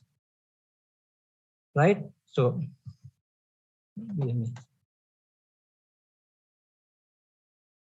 something has gone wrong. Right. Okay. Thank you. Now, why is all this a problem for us? Right? Yes. If you don't have the money, if you can't buy the fuel, you will have power shortages. Now, that is again looming in the horizon now, because with the price of coal gone up to $240 and oil going past $85. So that is a very real problem unless we do something about it pretty quickly. So as you know, unfortunately, CEB is making huge losses over the years, which is just passed on to the public. CEB doesn't pay, we pay for that. That, in addition, puts a huge financial stress on the state banks who are forced to lend to the CEB continually. So Priyanth already mentioned that one. That puts a huge pressure on our balance of payments. Now, what happened over the years is, you see, we have been importing oil continually, and by 2010, all our earnings from tea, rubber, and coconut was insufficient to pay for the oil alone. We are able to pay for the oil and coal now simply because we get remittances coming from the Middle East. We should be ashamed to be doing that kind of thing. Now, once more, transport sector is the biggest culprit, which is entirely based on fossil fuels, and we are not doing anything about it, right? And this is something I saw just yesterday, the way prices are changing. And according to the person who prepared this one, he said that the actual cost of diesel will be 148.5 rupees, whereas the price is only 111 rupees. And we fear the oil prices shall not increase. We have no intention of doing that one. But what does it mean? You lose 6 billion a month for diesel alone. Who pays for that one? So this is sort of, you can't imagine the kind of fallacy in that kind of statement saying that we shall not increase the price. We will be paying it, not the CPC, but we will be paying it, although we don't put that amount of money to the petrol shed. Similarly, petrol, the real price will be something like 187 rupees, whereas it's been sold at 157 rupees. These are the realities we must accept as reality, so that we keep that in mind when we decide about anything. We'll have to do something about changes these realities, right? Now, that, like I mentioned, the prices of oil and coal have gone so much. And, you know, if you really calculate some of these numbers I got from the chairman CA, who worked out some numbers on what is going to be the actual cost of generation, which are way above what is being said in the public. Right, where are we now? Now, again, I thank Priyanth for bringing out those numbers, saying that biomass, this is 2017, I think, 43.5%, right? But it receives the least amount of attention, right? And we pay the greatest attention to electricity. Okay, I'm happy about it. That one, provided that we look at electricity as a source of energy for all other activities, not just putting on your light or, you know, running a motor or something like that. That change has to happen because that is our own resource. And as you know, it is the best resource that we have, and it is receiving hardly a mention. Yeah. You don't have to go very far. We have a Ministry of Renewable Energy, which is supposed to be looking after wind, solar, and mini hydro. Not even a mention of biomass. Recently, there was an expression of interest called for projects of solar and wind, nothing else, right? So, who decides what is renewable for Sri Lanka, right? Now, these are the realities we have to face. If you do that one, then you will be aiming towards getting electricity to be our main source of energy. It will cover the entirety of it. And we should be able to, you know, see the utilities becoming the most important sectors rather than the most, what shall I say, troublesome entities for the country and the economy. Now, this is the long-term generation plan, I think, which Professor Ravi also mentioned. Now, I made a change in that plan. Now, it was a black all the way going up to 2032 with coal and coal and coal. But I'm proposing that we should change that one to natural gas for the interim period, maybe 2032 or maybe up to 2040 or something like that. Natural gas from Mana, not imported LNG. But there are more to this than that. You see, that is another sector that has been completely ignored. You know, demand side management. Priyanth also mentioned that one, the energy intensity has to come down. These possibilities are there. I think there are people from the Sustainable Energy Authority in India in the audience who have done a lot of work on that, and their work numbers, what is possible, where is possible. Some of those are tremendous possibilities of reducing energy usage. If you do that one, then our demand for increase in the generation capacity will come down that much. Then, of course, what we look for is whatever the demand by 2030 should be. Well, this picture we say really 100% without fossil fuel. But anyway, 2030 we have a little gap. So if you reach 70%, we are doing very well. And I know the president, when he first proposed this one, he wanted 80%. Unfortunately, he allowed his hands to be twisted to lower it to 70%. Never mind. If we reach 70%, we will be on the right path and balance will come practically automatically. So that's the way we have to be looking at. These are the realities we have to do. Now, how do you get there? Fortunately, like I said, at least the 70% target by 2030 now national policy. Last couple of years, there are so many people say no, this is not national policy. It's only in the manifesto and that kind of thing. Fortunately, it's not being said anymore. So it is national policy which we have to abide by. And we have ratified both the Paris Accord in 2015 and also the SDGs. So we are obliged to the world community to follow those commitments. And recently, the president in New York said that we will be also aiming at net zero by 2050.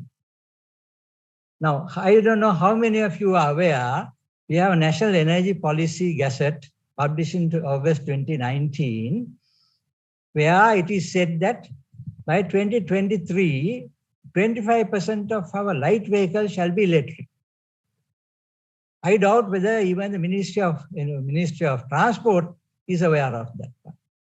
Definitely the present Ministry of Power and Energy may not be aware at all, because it also says that CEB shall install 25 charging stations by 2020. I don't know how many are there now, right? These are the problems. Again, the DSM target being ignored, which are the, as the saying goes, megawatts is much cheaper than megawatts. So we should be looking at that and very drastically. It is fallen in a crack. Nobody seems to be responsible for it. Earlier, CEB used to have a DSM branch, but later it was supposed to be handled by the Sustainable Energy Authority. I don't know where it is now. We don't seem to be doing anything much about it. Now, these have to be recognized as national policies, and therefore all the institutions and all people has to be abiding by that one to achieve those targets. And I repeating myself saying that, all over the world, it is said renewables are the cheapest. Therefore, we'll have to, if you want for the least economic cost in generation, they obviously go for the renewables. There's nothing more to be said about that. Again, same picture saying that we have, 1 hour we get more energy than the whole world uses in 1 year. And again, nowadays we don't have to look at how much fossil fuel is remaining in the ground. You see, like people say, Stone Age did not end because we ran out of stones. You see, we'll be ignoring fossil fuels for entirely different reasons, better reasons, and for which Sri Lanka has all the requirements that we to take that journey and follow that journey. Now, this data is from, I think Priyanth will be well aware of this from ADB report, which says there's a biomass resource of 2,400 megawatts, Hydro 873, wind 5,653, and solar 6,000 megawatts. Actually, the reality is much bigger than that one, you see. And also, again, something that Professor Ravi mentioned, our entire energy demand can be met by just 10% of the existing reservoir surfaces by using floating solar. So there's no Nothing to argue about the availability of it, but how do we make use of it? You see, now these numbers are what is considered the practical limits, not the ultimate limit. Ultimates are huge, so beyond imagination, right? Like for instance, we have solar potential of 7,000 times what we need in Sri Lanka, right? So let's not talk about 7,000 times. We just want to get that 15,000 or 20,000 gigawatt hours per year. Again, I can rush through this one because these have been already shown. NREL mentioned something like 20,000 megawatt capacity without taking the offshore potential. So unimaginable level of potential is there. And fortunately, we are now got into the right path. 100 megawatts of wind park was commissioned recently. Before that, private sector commissioned about 128 megawatts, which have added a lot to the national grid. So we are already there. It has been commercially proven. So we need to be following that one. How far can we go? How far we should go? Again, I mentioned ADB report and JICA both reports project 2,500 megawatts. Our Bioenergy Association estimate is 4,000 megawatts, done by late Dr. Ray Vijayawardena, who promoted this one 30 years ago. But how much is there in the long-term generation plan? Something like 85 megawatts. We have got about 50 megawatts installed, about 30 operational. But we are talking about by 2030, 85 megawatts. Now, why am I talking about biomass all the time? Every time you talk about solar and wind, the CEB gentlemen always come and say, this is not firm energy, is variable day by day, there is no sun in the night, all sorts of things. Of course, Pasindu will come and give the answers to that later on. But before that one, if you take biomass, biomass is firm energy. And also it is dispatchable energy. And you can deploy it all over the country. We have maps showing where it can be done. But we should be looking at not 2,000, at least 1,000 megawatts of biomass should be looked at. Moment you do that one, again the favorite, this thing of the CEB of need for firm base power, we have that one. Added to that one, we have of course the 1,390 megawatts of already installed major hydro. So there is no question about it if you look at what we have. Unfortunately, the requirement now is look at what we have and not look at what we don't have and what are the problems with that. To go looking for solutions. You see, that's the reality of it. Again, I'm repeating myself, we have made some progress. Rooftop, 400 megawatts have been installed by about 32,000 plus consumers. Absolutely no burden on the government or the CEB. All that be funded by private individuals, and they, including me, they pump in that amount of energy, which is saving every kilowatt hour that we generate from solar, means that amount of oil being reduced, being imported, and that many dollars being saved. Similarly, solar parks, we have about 50 megawatts. These numbers would change a little bit here and there. Wind power along with the Mana wind farm, 228. Biomass, about 51 megawatts have been installed. Mini hydro, about 400. But so much more is possible. What do we need for 2030? The percentages should be wind 33%, solar 26%, because wind has a little higher plant factor. Therefore, megawatt scale, energy would be a little more. But here again, you see what is being promoted is only 2% of bioenergy. Why should it be so low? It should be the one that should be promoted so much to give you the firm power that you need. And it is very much more important from an economic point of view.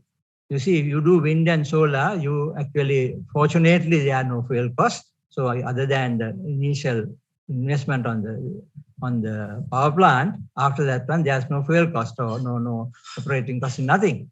But when it comes to biomass, what you do is for your energy, it comes from the farmers, thousands and thousands of farmers, so that whatever you pay for bioenergy as the tariff, half of that at least will go into the rural economy. That's a huge change that can make in the economy. That is completely ignored. Now, this is one of the biggest problems we have in the energy sector. energy sector seems to be looked at by only a very few people without recognizing the total impact on the total economy of it. Therefore, that decision making must be a holistic decision making, not limited to be done by a few people who, I don't blame them, look at from their own perspective on their narrow point of view, and they want to do something that is best for them. But is that the best for the country? So they are not certainly equipped to make that decision. It must be done by a much higher level, from a much broader perspective. That is not happening. Now, that is the change that must happen now if we are to have a pragmatic way of reaching this 2030, not limiting to 2030, we should eventually go up to 2050. So that will not happen unless we make that change. So how do we make that change? That is the problem. I'll call you back. So this webinar is very important because there are many people from very high place positions in the government and in the academia and in the country who should recognize this one, the need for a change in the way we look at total energy picture on one hand and the decision making and pathway towards the future. Unless you do that one, we'll continue to be in the same kind of problems. We'll be forever begging for money to buy oil. Just the same thing. I don't want to go through that one again. Similar thing, how much is there needed and how much is there now, and what is the present availability. Present availability very little. That's why you see you have a fairly big program to be executed. Right, now how do we get there? Now, I already mentioned the policies are in place. No problem with that one. 2030, 70%, and 2050, zero carbon. Now, what we need is now policy alone is not good enough. We now need to have real action plans, time bound, and work out the money requirements and all that kind of thing. Much more detailed planning. Now, who does that one? Since we are talking about electricity mainly, it will have to be the ministries of power and energy and the CEB and the LICO and the SCA. I still talk about these gentlemen because that's the change that they must do. They must have the vision of making electricity at least 50% contribute to the total energy, like Priyanka mentioned. It's very much possible. And with the changes that is happening in the world, which both Professor Ravi and Priyanka mentioned, that change is happening in the world. So we must be aware of that one, rather than living like frogs in the well and talking about what happened in the last century, not what's happening now and this year, right? So in that respect, when you're talking about the economy, you'll have to also recognize it must be a national industry. You see, we can't have energy security by farming away all our energy, the generation capacity and the activities to foreigners. If you do that one, what will happen is, instead of having to pay for oil and coal, dollars going out for that one, we'll have to pay dollars for our own wind and solar also, because all the money brought in will be taken out. Recently, I published an article saying that the 100 megawatt power plant at Siemalandu, if it is done by foreign investors, they will take away at least 4 times what they bring in over the period. On the other hand, if we can find the money for local industries to put up those power plants, our problem is not total money. It is just a foreign exchange. If we can find the foreign exchange for that one, then of course, the tariff will be paid in rupees and that money will stay in the country. Now, Priyanka, that's where we hope that you will come up with the answers to how to get us a little bit of money. Now, and I also say that if the private sector is ready to commit the funds. There's no shortage of funds in the private sector. All the government is in dire straits. Now, even just yesterday, I saw IPO snapped up in hours. Every recent initial public offering was snapped up like nothing. So there's no shortage of rupees. Our problem is foreign exchange. So how do we do?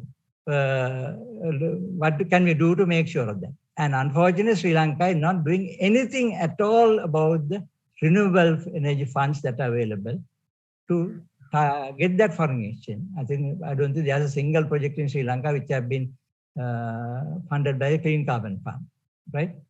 I don't know. I was told by my friends in World Bank, certain projects that were offered were not followed through.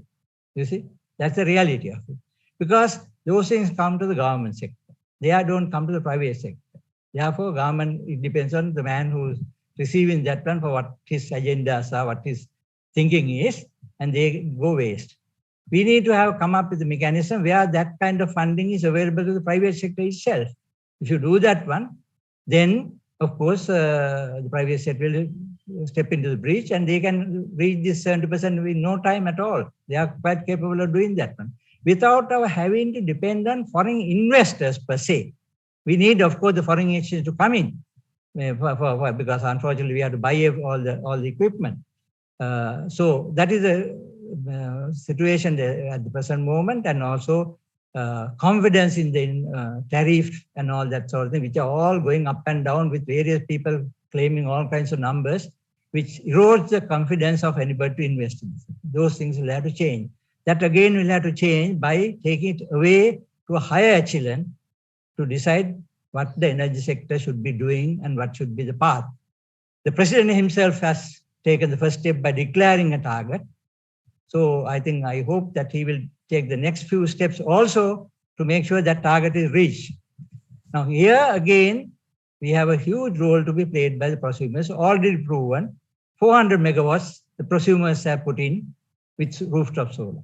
And also there is a possibility for that to be expanded a lot if only the CEB can be a bit more flexible on how it is looked at. There are ways and means of doing it. So I hope that kind of thing will be done. That can be expanded immensely because there are, after all, when you take rooftops, then you don't have to worry about the people who say they are not enough land, which Professor Ravi debunked very easily, right? We don't want anybody's land. We can always put on your own roof, right? Once more, I have to say that this should be our right, our consumers and the citizens. Now, hats off to CEB because all our citizens are now consumers also, are nearly 100% connected. So we all have a right and we have also a role to play. That is the way we have to be looking at it. Once more, I come back to the same theme. It should be a national industry. We don't need large centralized power plants because already we have got 10 megawatt, 20 megawatt kind of power plants there.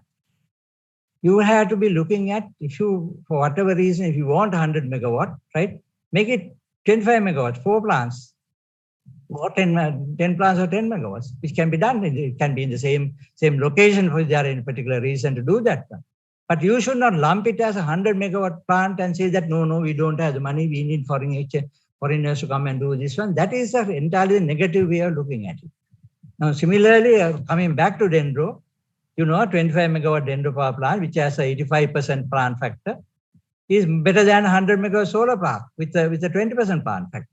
But I mentioned recently, LOI does not even mention Dendro power, right? So all these are really unfortunate way things are looking at because people are not taking the reality into consideration and not having a realistic way of looking at how it can be done, practical way of doing it. Now, I mentioned again, if you take the 100 megawatt solar plant, right? What we save by giving it to Sri Lankan entities, what we save by reducing the import of oil, that amount of foreign exchange that would have gone for the capital can be recovered in 2 years. You see, very simple arithmetic to do that. But nobody seems to be listening to that. Now, where do we come in? It is to be independent. So my vision is as many of us to be independent of the grid, which I have done so to some extent. That's my car. The roof is not mine. Somebody else's picture. Then, of course, I don't have to worry about petrol going up to 187 or anything like that.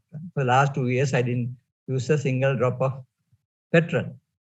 I don't see any reason why it can't be repeated by hundreds of thousands of people. It's a simple solution already there. While let there be 25 megawatt, 100 megawatt power plants being built, but your rooftop is a power plant. You see, if each of us Of course, unfortunately, the government policies have really put a spanner in the works by increasing the duty. So my car cost of it jumped to nearly 100% practically overnight due to policy changes.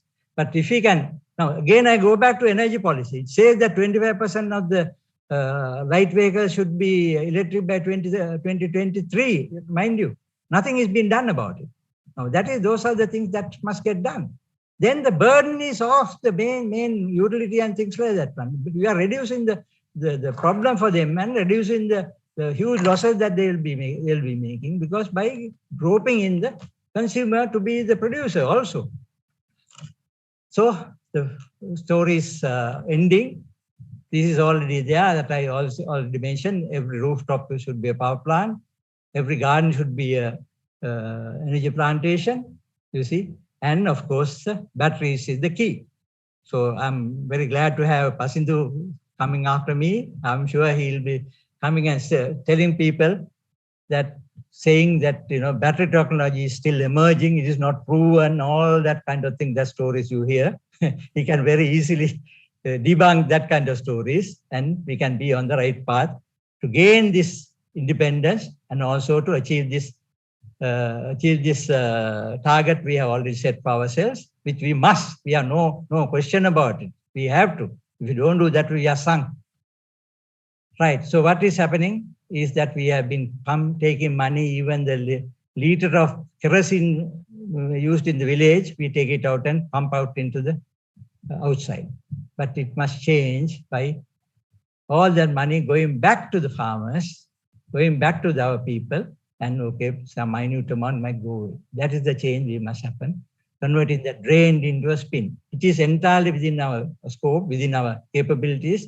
What is lacking is people accepting that and making sure the facilitation is there to achieve that. Now I put the green ones because I think carbon credits are also in the vogue now, so we might be earning a little bit of carbon credits too. Right. Answer is power for the people, by the people. We want him also to be party to the total picture. If you do that one, then path is very clear. Fortunately, I happened to see it yesterday. On Sunday, 24th, we are 67% renewable. So not far off, isn't it? So it is the CEB who should be champion in this one, instead of saying that 70% can't be achieved. You see, they should be the champions, and they should be themselves be targeting, no, we shall contribute at least 50% of the total energy from electricity. So they will wear a halo and saying that we are the good people, right? So that's a change that must happen. So, but again, like says, that was already said, it's a collective effort by everybody. You have the energy sector people, and we have the CEB, we have the farmers and wood suppliers of wood. Sorry. Right? And most importantly, the government agencies and the state, and definitely the people in the audience who are the academia and the specialists and all the knowledgeable people. You can't keep silent. You will have to go and teach the people, saying that you have to come in and claim your rights in this one. Energy is our right, and it's our responsibility. It can't be left to only a few officials or departments. It must be a total national effort.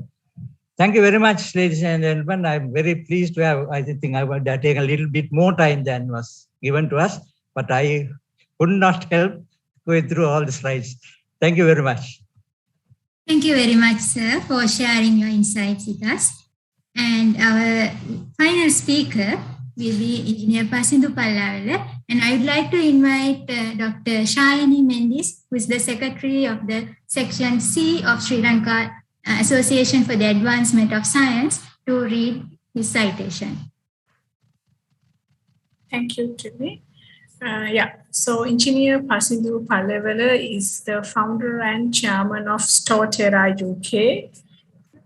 He's the entrepreneur, scientist, and highly skilled power electronic and electrochemical design engineer with over 22 years experience in the energy industry, including 12 years experience in electricity battery storage development.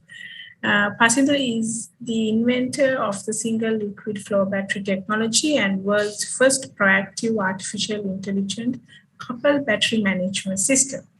Since establishing Storterra in 2014 as a technology startup company, Pasindo has been the key architect behind many award-winning storage products and projects. Before Storterra, Pasindo was held GE's Advanced Technology Group. Pasindo was the head of GE's Advanced Technology Group.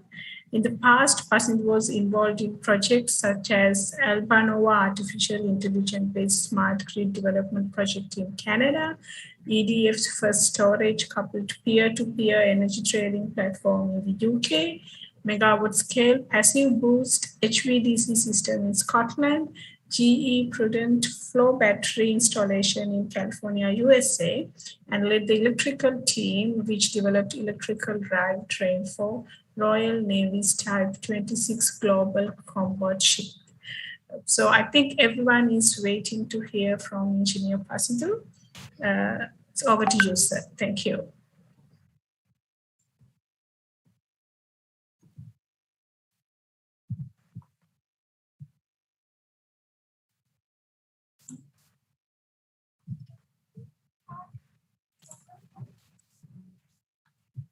Right. Thank you very much for that lovely introduction, Dr. Shiny.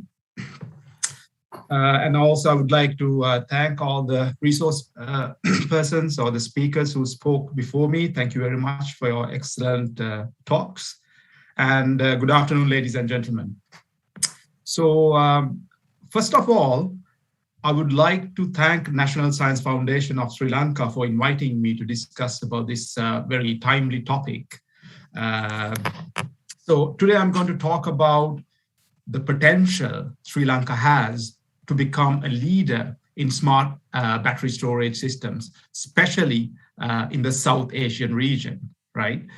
So in the presentation, I will explain what energy trilemma is, why energy storage is important, storage opportunities in the region, and how Sri Lanka can become a leader in this industry.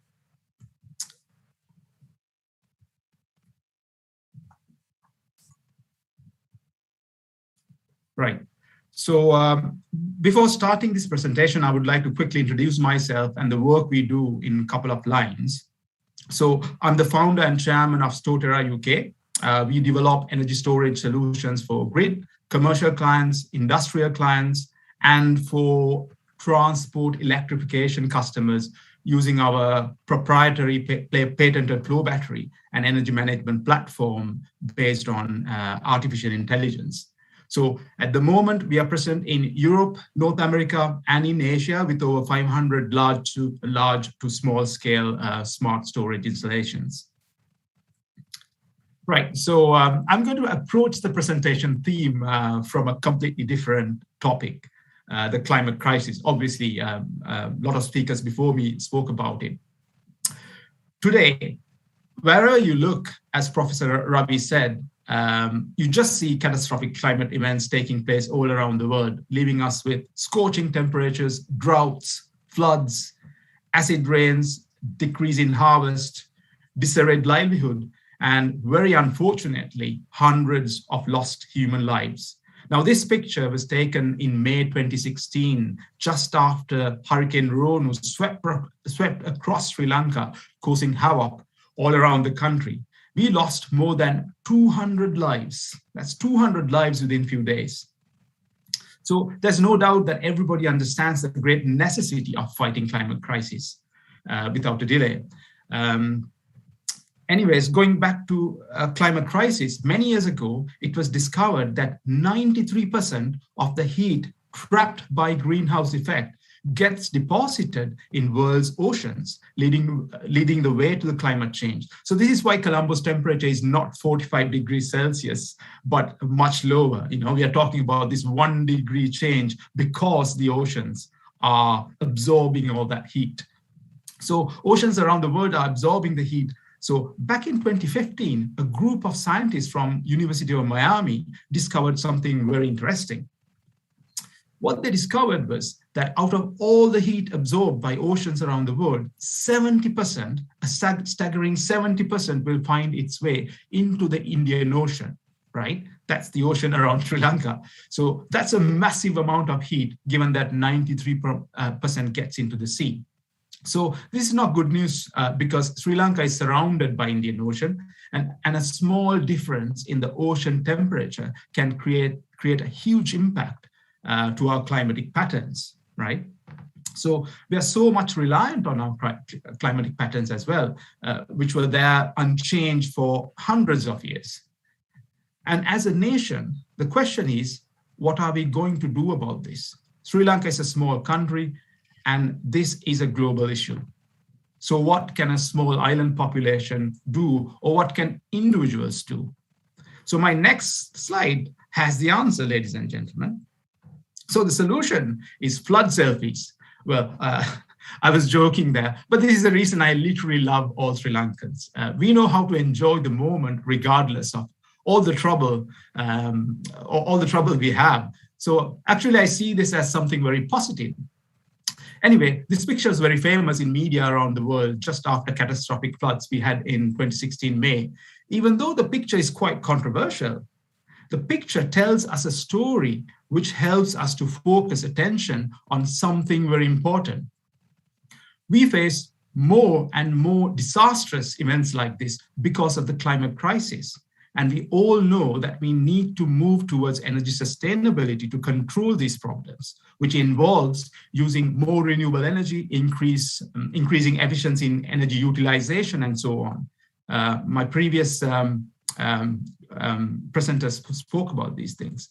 But in the process, if the energy becomes unaffordable, this girl will not be able to even charge her mobile phone to take all these world-famous selfies. So achieving sustainable energy system is confusingly interlinked with two other key aspects. Those are energy security and energy affordability.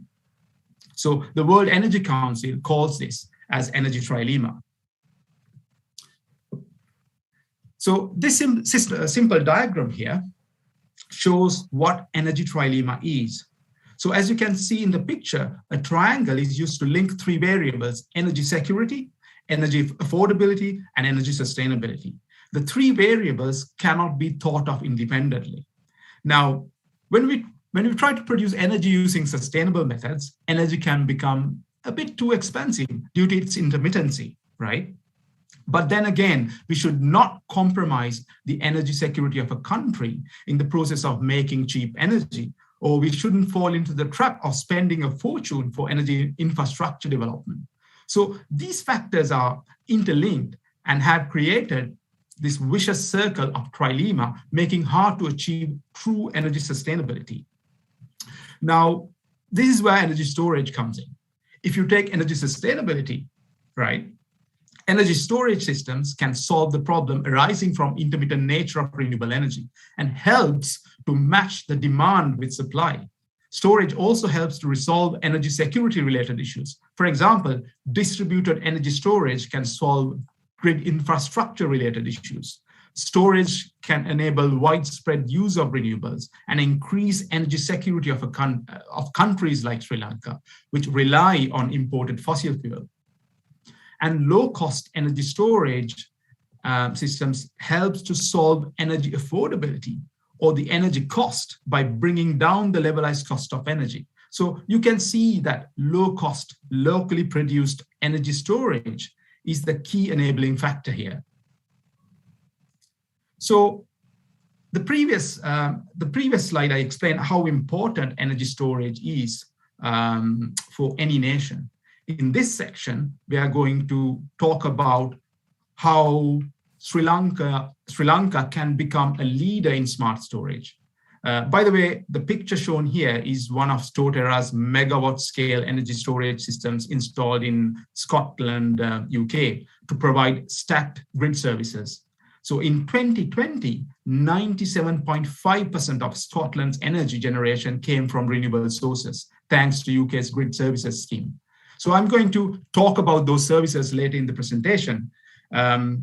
So going back to the topic, we need to first understand how a nation can become a leader in any industry, right?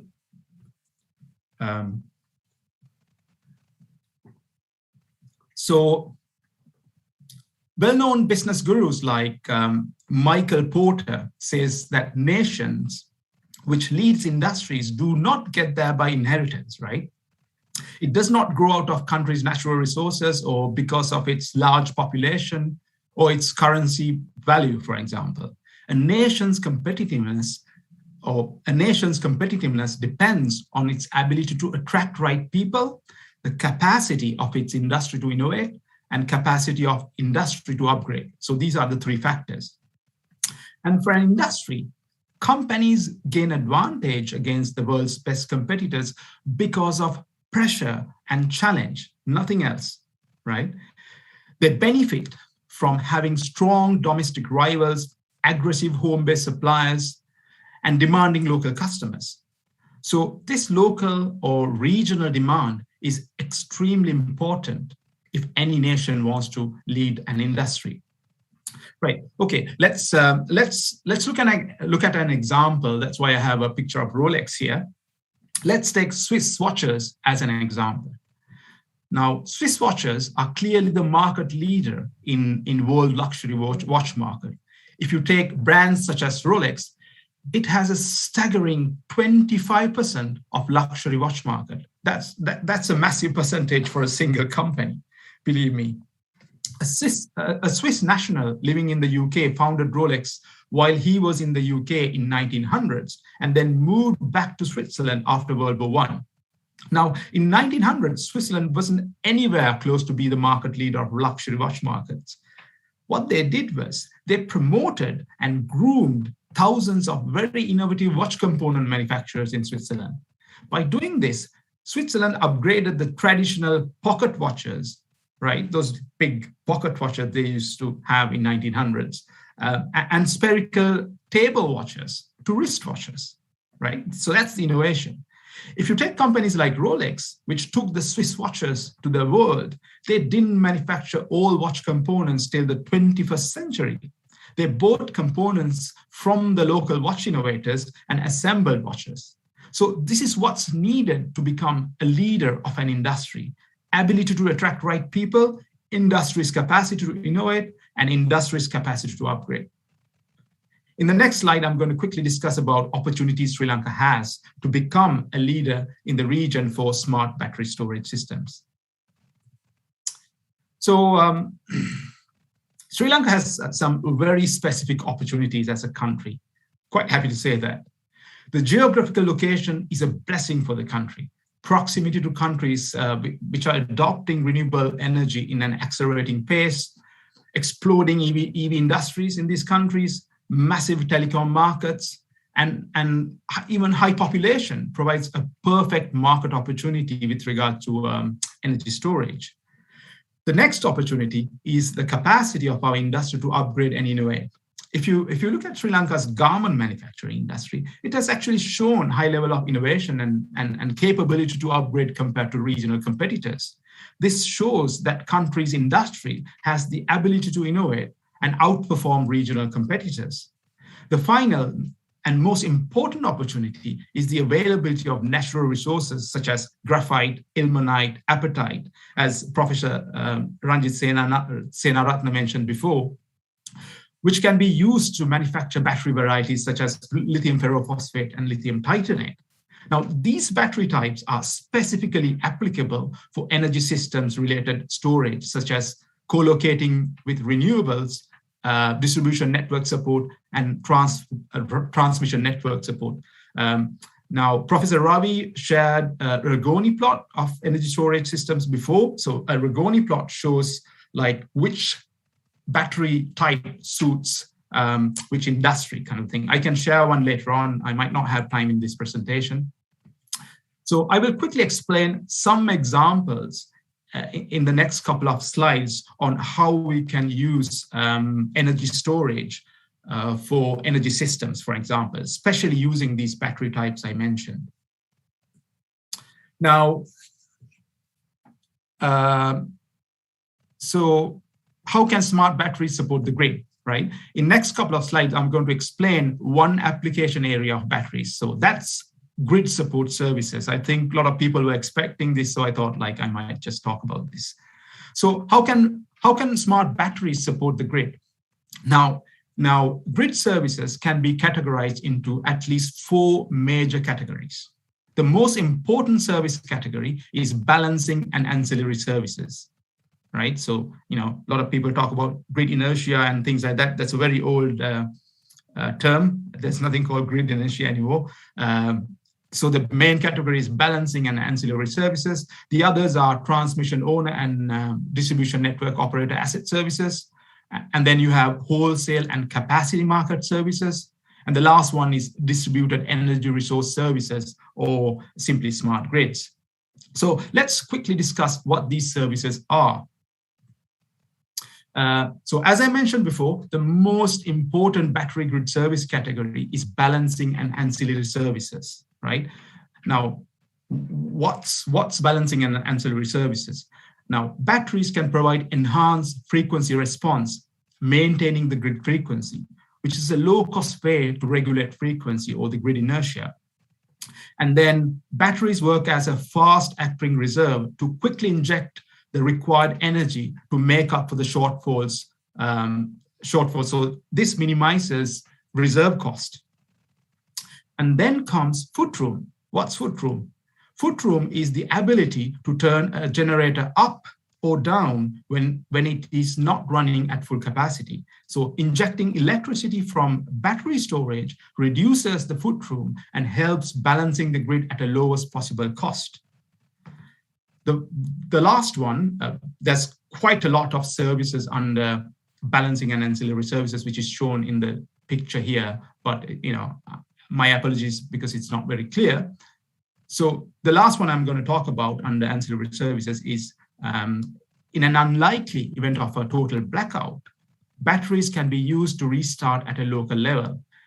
Thereafter, the grid operator can synchronize local grids with the main grid. Now, this makes a black start easy and allows operation of islanded grids. Let's look at the next category. So the next service category is transmission owner and distribution network operator asset services. This is mainly transmission-based battery services. So under this, batteries can minimize grid infrastructure upgrade costs. What grid operators around the world have learned is that constraints do not happen all the time, right? So this is very important to remember. So it is often cheaper to add more battery storage contracts rather than upgrading the system infrastructure. For example, if the grid has to be upgraded in Colombo, it's better that CEB should first see whether storage contracts can be cheaper than grid upgrades, right? And then batteries can be used to reduce grid congestion management, saving operational costs. Also, batteries can be used for voltage control, for example, which is another sectorable grid service.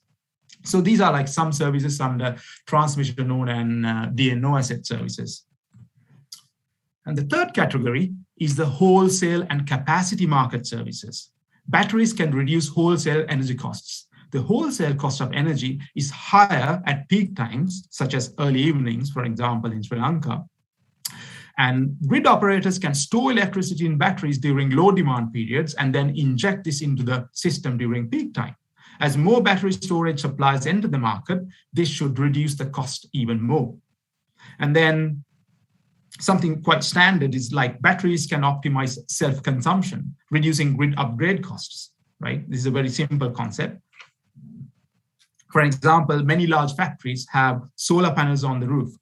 On a sunny day, they may generate more electricity on site than they can use in a half-hour period. So excess energy can be stored in co-located battery and can be used when required. The last one is the capacity market. Now, this is an interesting one. Now, capacity market can compete against traditional generation to provide security of supply. This is the service with the lowest value in the, and very unfortunately, a lot of energy experts think that this is the only way to use the battery storage capacity market. No, but the capacity market service is the worst way to use a battery. So it's very important that energy experts understand this. So in the next slide, I'm going to quickly talk about next generation grid management techniques and services very briefly in this short time period I have to talk about it. So this is a schematic of Storterra's AI-based virtual power plant operational in Nova Scotia, Canada. Now, this is a good example of using distributed energy resources services for a grid. For an example, this uses AI-based or artificial intelligence-based renewable energy generation prediction to predict next day's wind and PV generation. And then it uses AI-based demand prediction, right? That's demand prediction to predict next day's user demand. Now, thereafter, it uses a range of smart features such as demand-side response, heat storage, and electrical storage to match the demand with the generation even before the renewable energy gets generated. So this takes away the intermittency of renewable energy and only uses a small amount of battery storage to integrate renewable energy with the grid. So that reduces the required amount of energy storage. This platform functions as an asset aggregation platform, means like you can aggregate lots of small batteries which are distributed in a geographical area, or lots of small rooftop solar PV installations, and then it can create like a megawatt scale system, right? So this can act as an asset aggregation platform and a virtual power plant to reward both clients and utilities. So this is the speciality of next generation smart grids or Grid 4.0. Professor Ravi mentioned about Industry 4.0. Similarly, we have something called Grid 4.0 now. So this is the fourth category of smart battery services. So I think I'm going to sort of stop there talking about a lot of batteries. But I have to mention that it is not that we Sri Lankans haven't invented and manufactured groundbreaking storage systems to protect people, nature, and livelihoods in the past. Sri Lankans have done this before anyone else thousands of years ago. So in the next slide, I'm going to discuss how our ancestors have done this in the past. So now I would like to share a beautiful story about Sri Lanka's past. Thousands of years ago, ancient Sri Lankans transformed the country's dry and arid land into lush green landscape by implementing the largest storage project in the ancient world, right? The largest storage project in the ancient world. More than 10,000 water storage tanks were constructed in the island to capture and store rainwater, and ultimately creating one of the world's greatest irrigation-based civilizations. These are amazing storage systems they have built. Let's watch this.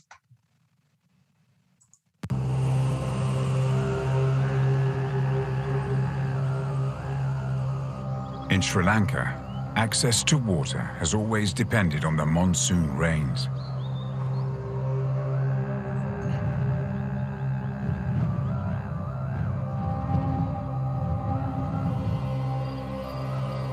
For thousands of years, kingdoms and dynasties were founded on architecture that best captured the rains.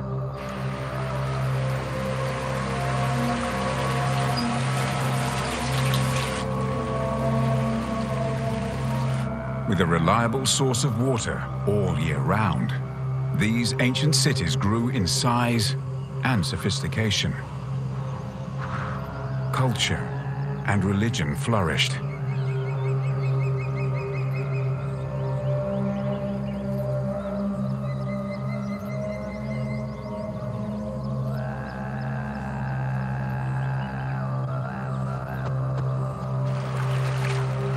Kings of old built vast reservoirs.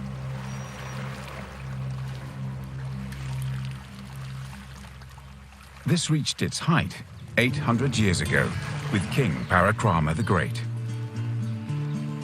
During his reign, he built almost 3,000 reservoirs, including the largest in the ancient world, the Sea of Parakrama.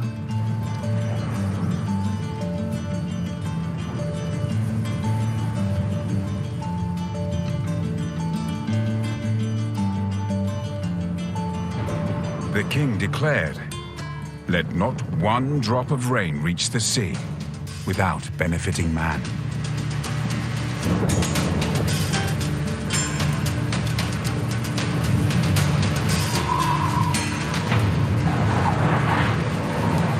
Today, this ancient legacy lives on. Even in the drought, Sri Lanka is a wetland paradise, dotted with more than 10,000 lakes. Almost all are man-made. All right. Yeah. So what an achievement. That's truly amazing. So in a similar way, at present, because of society's reliance on energy storage has become one of the key requirements to decarbonize modern energy systems and to reduce energy costs. So a few years ago, we thought we can do something to kickstart this trend in the country. And we took a baby step forward, just a small baby step forward, to start manufacturing energy storage systems in Sri Lanka. I'll explain that next. So to put all this, all that we discuss into action without just talking about it, we started a fully Sri Lanka-known battery assembly facility with foreign and local investment in 2020. It's called Stoline, a Sri Lankan battery brand. We hope to expand this plant to a battery cell manufacturing facility within 3 years, and we hope to use local raw materials such as graphite, phosphate, and even, as possible, ilmenite in this facility, adding value to local raw materials. We have already trained local engineers on cutting-edge battery energy storage systems under this program. And in addition, we are in discussion to initiate a wider research program to kickstart a strong battery research base in Sri Lanka's academic institutes. So in Stoline, we have already started battery production for local and export markets, earning crucial foreign income for Sri Lanka. In the process, we are using as much raw material as possible. So we believe this will kickstart a whole new battery industry in Sri Lanka, and we invite all of you to join us in any way you can. So it's time to conclude my presentation, but I would like to end from where I started the presentation with an important message, if I may. So to end the presentation, I would like to share some pictures which I saw many years ago and which I always keep with me to remind myself during the times when I get discouraged to work on renewable energy or energy storage. So these pictures are from an area where a massive fossil fuel plant is operational in Sri Lanka, dispersing toxic fly ash around this energy plant, destroying our beautiful country and sucking off country's foreign reserves. So I'm not going to explain every picture, but what you see here is just the tip of the iceberg, as you know. I understand and appreciate that there is a general fear against fossil fuel industry generators in the country, but we should question whether this is right. Is it right to give poor farmers skin diseases or destroy their crops because the rest of the population needs cheap energy? I think this is not right. I believe this is wrong. By all means, this is wrong. I'm sure as a country with a highly educated population and as a country with an amazing engineering heritage, we can do much better than this. And we should do better than this. So this whole story tells us that we should seriously reinforce energy sustainability of our beautiful island, not just to save foreign expenditure or to fight climate crisis, but to save innocent lives and livelihoods of our people. Now, 850 years ago, King Parakramabahu the Great said, a single drop of rain should not go into the sea unused. In a similar manner, a suitable phrase for present Sri Lanka would be that a single unit of renewable energy we get from above should not go waste without using for the benefit of Sri Lanka. So, ladies and gentlemen, with that, I'm going to conclude my presentation and thank you very much for listening. Thank you. Thank you very much, Dr. Pasidhu Pallewale. That, of course, water is very important, as well as that we are with the very ancient, great water heritage. So that using that the water is important as not only for the irrigation, but as you said, for generating electricity. With that, thank you once again for your informative presentation and it's very interesting. And I hope that all the audience enjoyed by listening to you. Not only him, that all other our presenters, that they have done a very marvelous job. And now it's a time to Q&A session. If I am reminding or recalling that the presentations to you once again, our keynote speaker, Professor Ravi De Silva, that he was talking a lot about that the situation in Sri Lanka and about the energy, and not only that, about the specifically that all of them were focused on the climate change. And the next panelist, Professor Priyanka Wijetunga, that he mentioned about the towards energy self-sufficiency in Sri Lanka and prospects and challenges. The next speaker, Engineer Parakrama Jayasinghe, with a very vast experience that he experienced, or he talked about the harnessing renewable energy resources in Sri Lanka, a pragmatic approach. And then, of course, that you heard to Dr. Engineer Pasita Palwela about the making Sri Lanka a leader in smart energy storage technology in region. So now it's a Q&A session, question and answer session, moderated by Professor Rahul Athalage. He is at the Dean of the Graduate Studies, Faculty of Graduate Studies in Sri Lanka Institution of Information Technology. And he's a professor in mechanical engineering and a fellow of National Academy of Science, Sri Lanka. Sir, Professor Athalage, that the forum is over to you for the Q&A session to moderate it. Thank you, sir. Yeah, thank you very much for the introduction. I am privileged to be invited to moderate this Q&A session at this very important and timely webinar, Shift from Fossil Fuels to Renewables, a Pragmatic and Holistic Approach. So as you have summarized, we have 4 presenters, and I'm not going into the details because of the interest of time. We hope to finish by 4:10 at least, 40 minutes of time for Q&A. There are quite a number of questions that have come. Just to put the things into perspective, well, at present, globally, we are engaged with a 3D ecosystem, meaning decarbonizing, digitalizing, and distributed energy. I think all speakers spoke about this. Based on this, on these areas, there are international agreements, obligations, national mandates, regulations, and therefore the power sector expansion to meet the growing demands has a lot of challenges.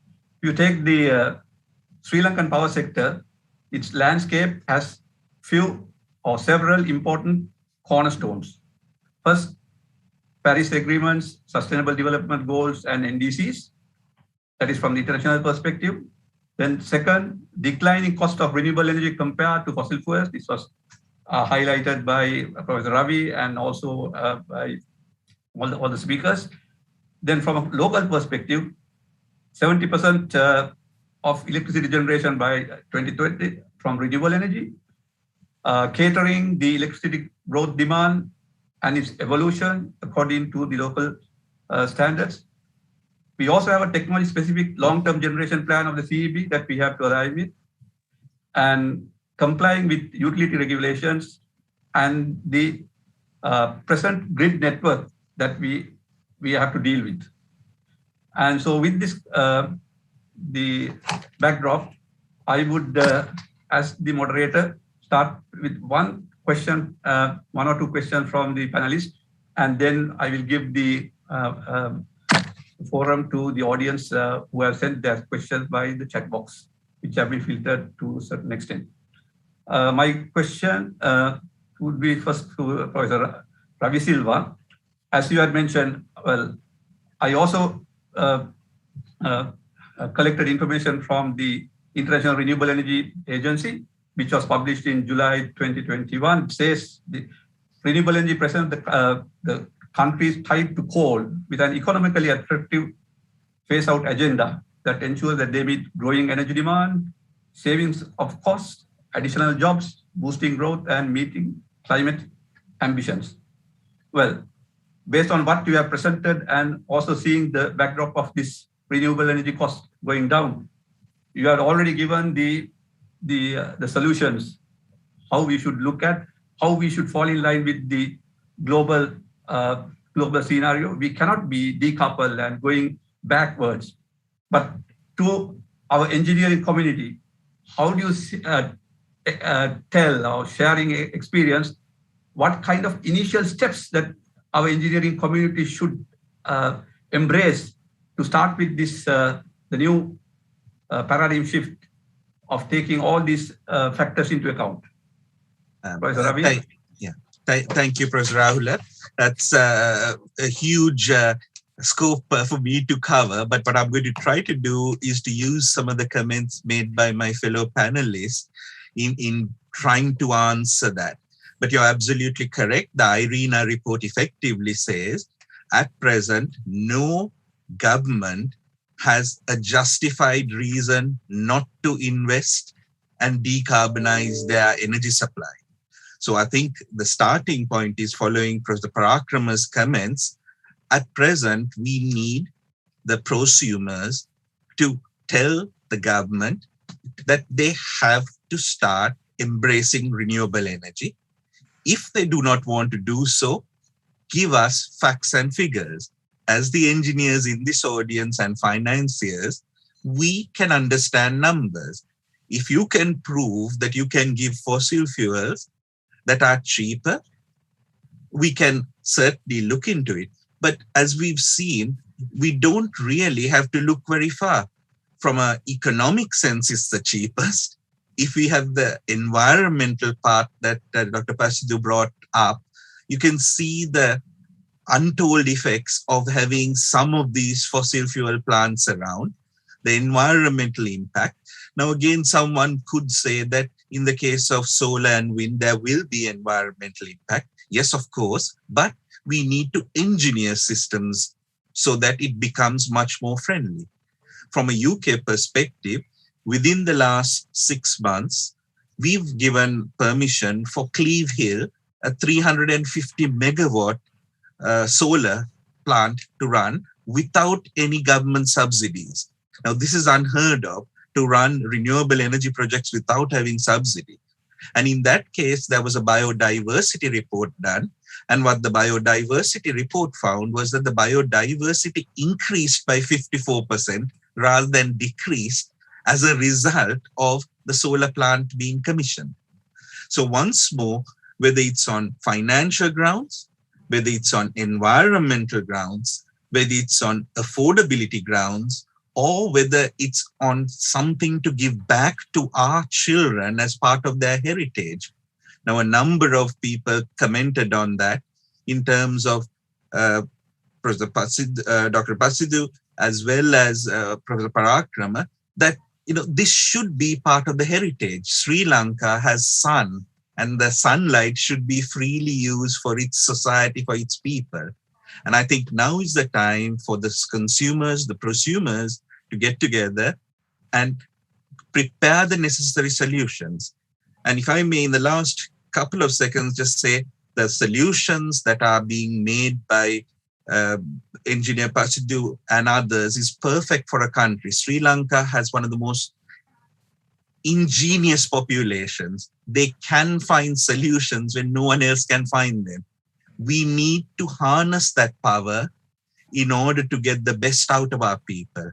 And as Professor Priyantha said, in terms of government external funding, even the funders are now saying we will not be putting money into projects such as coal. So let's start working together, industries, the societies, learned societies, in order to make the country better. And by doing so, we can save a lot of foreign exchange that can be used to develop the country. So I hope that answers part of your question. Thank you. Yeah, thank you, Professor Ravi. Well, there is a connected question by one of the participants, Lidula. We have partly answered that as well. It says, okay, it's a lengthy one, but I will cut short the question. In installations where battery energy storage in large-scale distributed level installations are concerned, wouldn't there be an effect on the ecosystem at the time of disposal? Yeah, how would you? Yeah. This is a very good point, and I think that's why we said we need to look at everything from a sustainable angle point of view. In every sort of technology, there are the pros and the cons, but we need to manage things appropriately. I think maybe, Pasidhu, you might be able to answer it even clearer in terms of the energy storage angle when it comes to the storage element. Yeah. Yes. Yeah, so I can answer that question, especially energy storage. I'll start from solar PV. Kind of, for example, if you take something like solar PV panels, because there was a question I saw in the chat about solar PV recycling as well. I'm not an expert on solar PV recycling, but from discussions that we've had in the past, we know that 95% of the glass from solar panels can be recycled.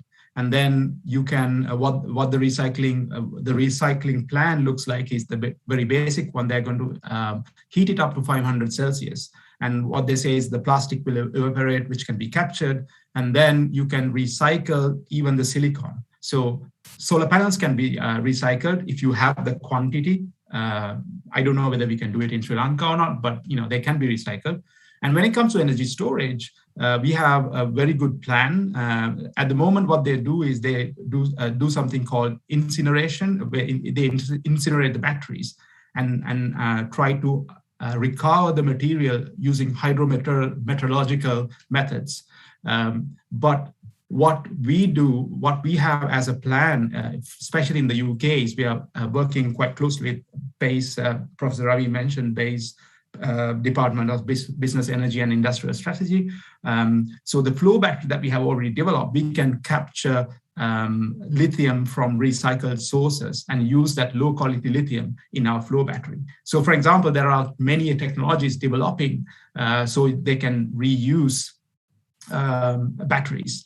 Now, if you take something like the flow battery that we have developed, 98% of everything can be recycled because it's a liquid and then nothing happens to the liquid. It's in a closed system. So we can reuse the liquid. The flow battery main material is HDPE, which can be recycled. Only parts that we cannot recycle would be pumps and connectors, which again, certain percentage of that can be recycled. So yes, things can be recycled, but you have to have the will right. to do that. Right, and sooner it will be cost effective as well because of the multiplication and the increase of volume that will come into play. Yeah. Right. Thank you. We'll get back to you. Next is for Professor Priyanka. You're from a perspective of financing institute. You talked about the long-term generation plan. Well, it's of the CEB, the technology-specific long-term generation plan, and it was seen that even for the 2017-2037 plan, there's 50% renewable and 50% fossils. Well, based on what you have explained, in future the financing institutions like ADB would not bring in finances for developing economies for these kind of projects. So what kind of opinion that you would extend to these planners in the context of the local the Sri Lankan CEB context, in the light of the current situation of the stand or the policy of the financial institutions perspective? Yeah, Rahul, excellent presentations, by the way, from all the resource persons. I mean, it's quite nice to hear all this. So from financing viewpoint, forget about coal, as simple as that. We have not, ADB has not funded a coal-fired power plant since 2013, even well before our new energy policy came into being. So anything to do with coal, I think it's time to, of course, we have already passed the time to forget coal. And I have been telling CEB all along that forget about coal. Even gas, we support, as I quite rightly said, screening criteria will be very strict. And even for gas, I think time is running out, maybe within 1 or 2 years. In fact, the board forced us to relook at the energy policy by 2025, as early as that. Our previous energy policy was 2009, and now we revised it only just last week. But the next revision will come in 2025 because everybody would really like to look at very closely our financing policies for fossil fuels. So fossil fuels will not have financing at all. I am not talking only about ADB, but commercial financing, private sector, nobody will touch coal. Nobody will touch fossil fuels. So we have to very carefully, because when it comes to long-term planning, it's not just technology which you have to look at. where you get money for this plan to be finally implemented. So if you don't have money, what is the whole purpose of a plan? So you have to think of all those things when it comes to a plan. Yeah. Yeah. Priyanka, should this message also go to the utilities commissions, the regulators of the countries, because they are the final authority in approving the plans, etc. In a way, yes. In a way, Rahul, sorry to cut you off and short. And in a way, this is exactly what we do. We have what we call policy dialogue with the government, with the utilities, with the stakeholders we deal with. This is part of our general, interaction with the governments. So when we try to bring in our money, we always come with all these other, suggestions and rather, I should say, the policy dialogue with the government. So, one of the reasons why probably CEB is not looking hard at the coal as much as they used to 2-3 years ago, maybe because of us. This is part of our intervention. So we do that. We do that on a regular basis. That's how sometimes we push for more and more renewables, more and more technologies to come, innovation to come, and that's part of our policy dialogue. And not only us, but all the multilateral development partners do the same, and the bilaterals do the same. Most of the bilaterals. Right. Thank you, Priyanka. Well, there is a quick question related to that. Probably looks a bit of a kind of a nasty question, kind of thing, from Wholesale. Well, CEB long-term generation plan has called for the immediate deployment. Well, it appears that this plan is said to be done with the concurrence of the ADB. Well, just an opinion. Maybe it is past. Yeah. No, actually, development banks do not do plans for the countries. The countries themselves do the plans. It's up to them to do the right thing. And we basically finance what is right within the plan. What is not right, we will not support. That's as simple as that. Countries are suffering. We don't do plans for them. It is up to them to do the right ones. Yeah. Okay. Thank you, Priyanka. I go to Pasidu. Well, you have explained the current status of the global storage and your activities as a company. Just a quick question. We talk of in the conventional power sector, always talk about the mechanical grid inertia, related to steam turbines, the internal combustion engines, and that therefore accommodating renewables is partly questionable. Regarding on the level of the inertia, grid inertia. But now we talk of the digital inertia of the grid. You partly indicated. I mean, how can this artificial intelligence, data science kind of know-how be infused into the planning process and also dispatching, decision-making, etc. And this digital inertia can be brought into the picture so that the planners in this part of the world would understand that this is not really an issue and renewable energies can be accommodated without a big issue of this mechanical inertia. Yeah, I think the answer is yes. As you understand, it's not a trivial task, but if we can do a few pilots in the project, in the country, and then understand how we can really implement this, we can do it. Because at the moment we do it in the UK. The project I explained, we just finished it. That's in Nova Scotia, Canada. Again, that's when you say inertia, what we do in UK, for example, is there's something called frequency services. Like about 3 years ago, we had two types, firm frequency services and enhanced frequency services. Very recently, from last year, National Grid of the UK changed it to something called dynamic containment.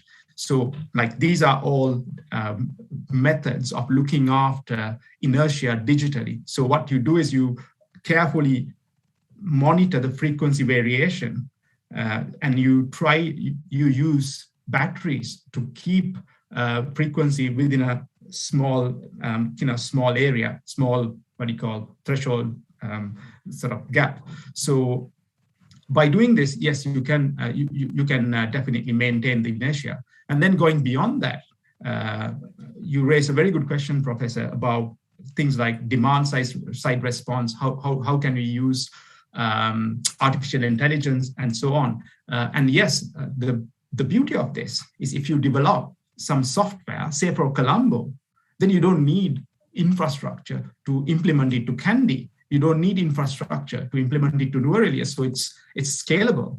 So there's no cost. Only thing you need is small IoT devices or Internet of Things, little relays and things like that to switch on and switch off loads. So it is easily implementable, yes, because Sri Lanka is good with software and so on. CB itself, I've been speaking to CB quite a few times. They themselves have got good coders inside CB. So yes, these things can be implemented and we can help. Okay, another question from the participants related to this.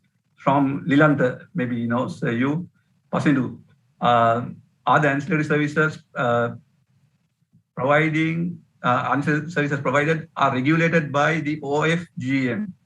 Yeah, it's a very good question. Yes, it is regulated by Ofgem, but it is the contracts are given out by National Grid of the UK. So it's a company which looks after the transmission network.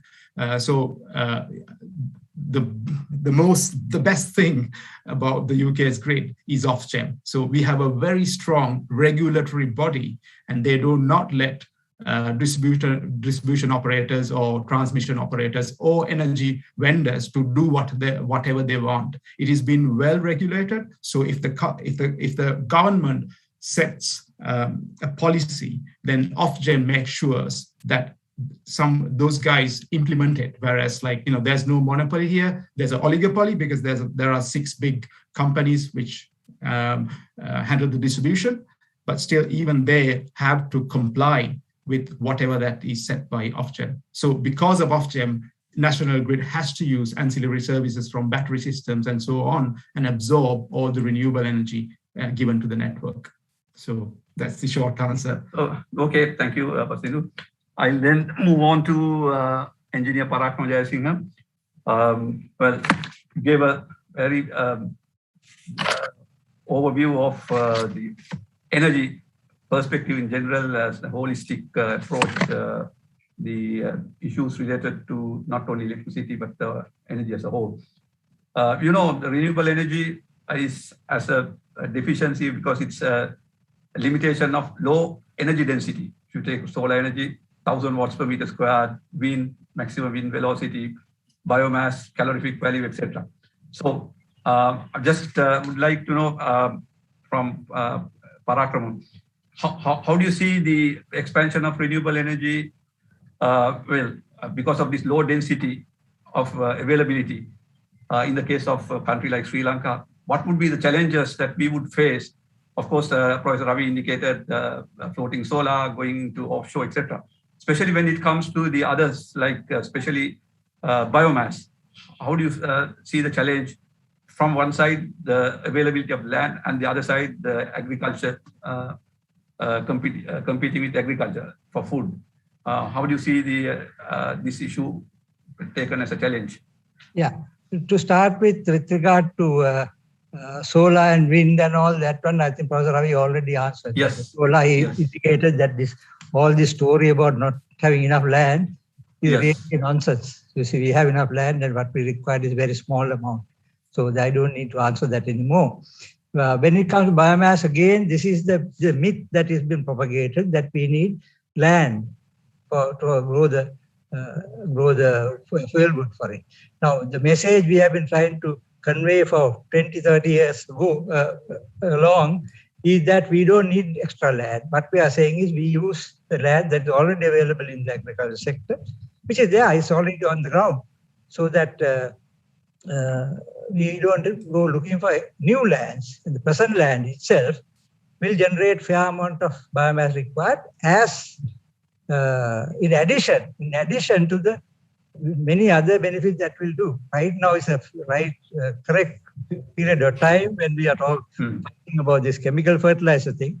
You see, you should be growing the glycidia, what we talk about, for the leaves, not for the wood. Wood becomes a byproduct for us. You see, and that does not require any additional land. You see, now the few plants that have already commissioned does not use any new land at all. They just buy it from the farmers who already have it in their fences or in their pepper cultivation or things like that.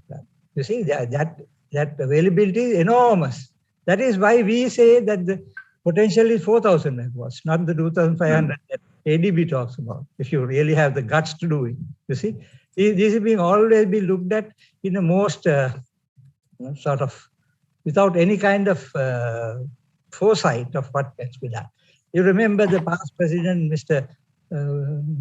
Sri plant 1 billion trees without using any new land.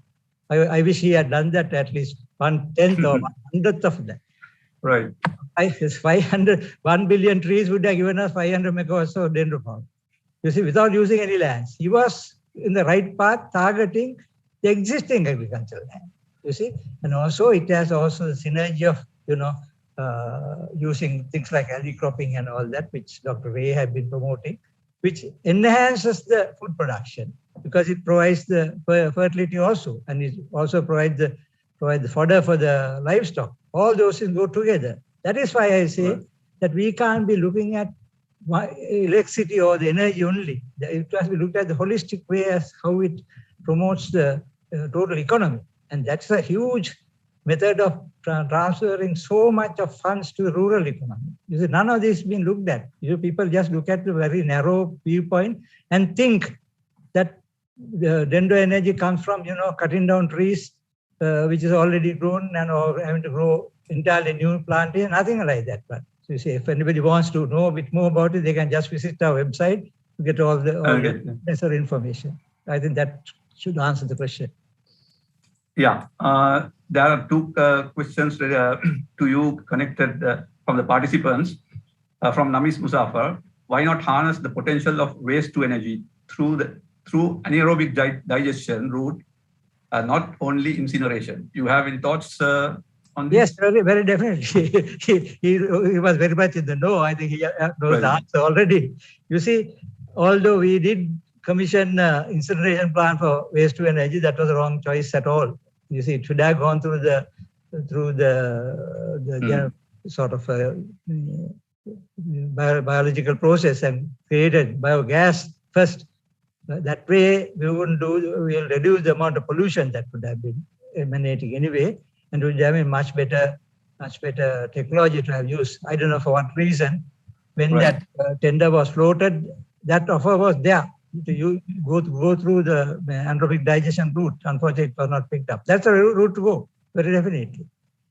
Okay, there is one more question from Susanta Pereira, related to what you have mentioned. How do you justify the statement only out of our own natural gas will meet the least cost criteria without quoting any price data?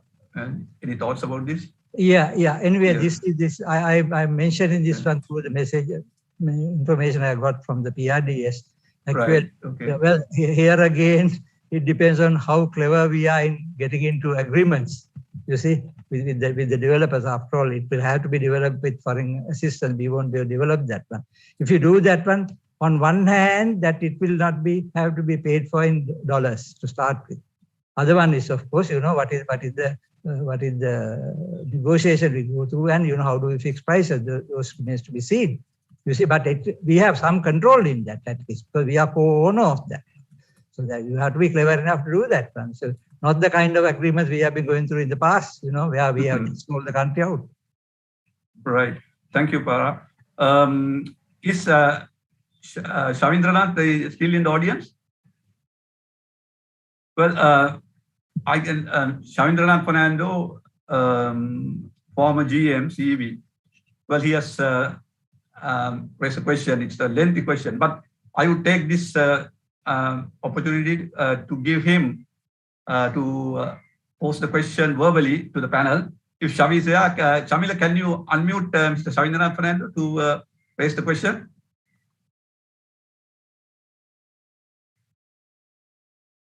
Are you around, Shavindranath? He's there, I think, yes. He's there. Shamila, can you unmute him?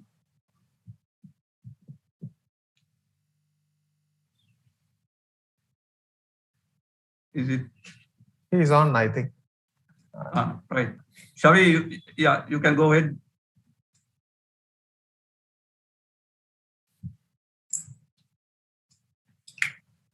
Wait a minute. Yeah, just. Yeah. Shavi, yeah, you are privileged to raise the question. Is it okay or Shamila? Yeah, Professor. Yeah, have you given the? Yeah, I have given the access. Yeah, right, Shavi, we are waiting for your question.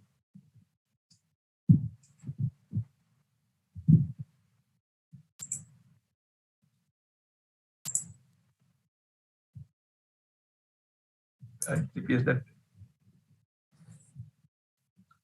Why don't you read the question? If it's it's a long question. Well, if you have anybody else in mind, why don't you go for him, then ask Shavi later on. Yeah, okay. Well, there is one question from, I cannot get the name, maybe it's something related to Shavi as well. Why not highway solarization instead of large solar parks? The argument is one cloud covers one can cause generation of more than 100 megawatts or so. What's your opinion about the highway solarization? Could this minimize the effect? Well, I can answer very quickly, Professor Rao, that one cloud stopping a 100 megawatt plant is not true anymore because there is sophisticated microelectronic controllers that have power management systems.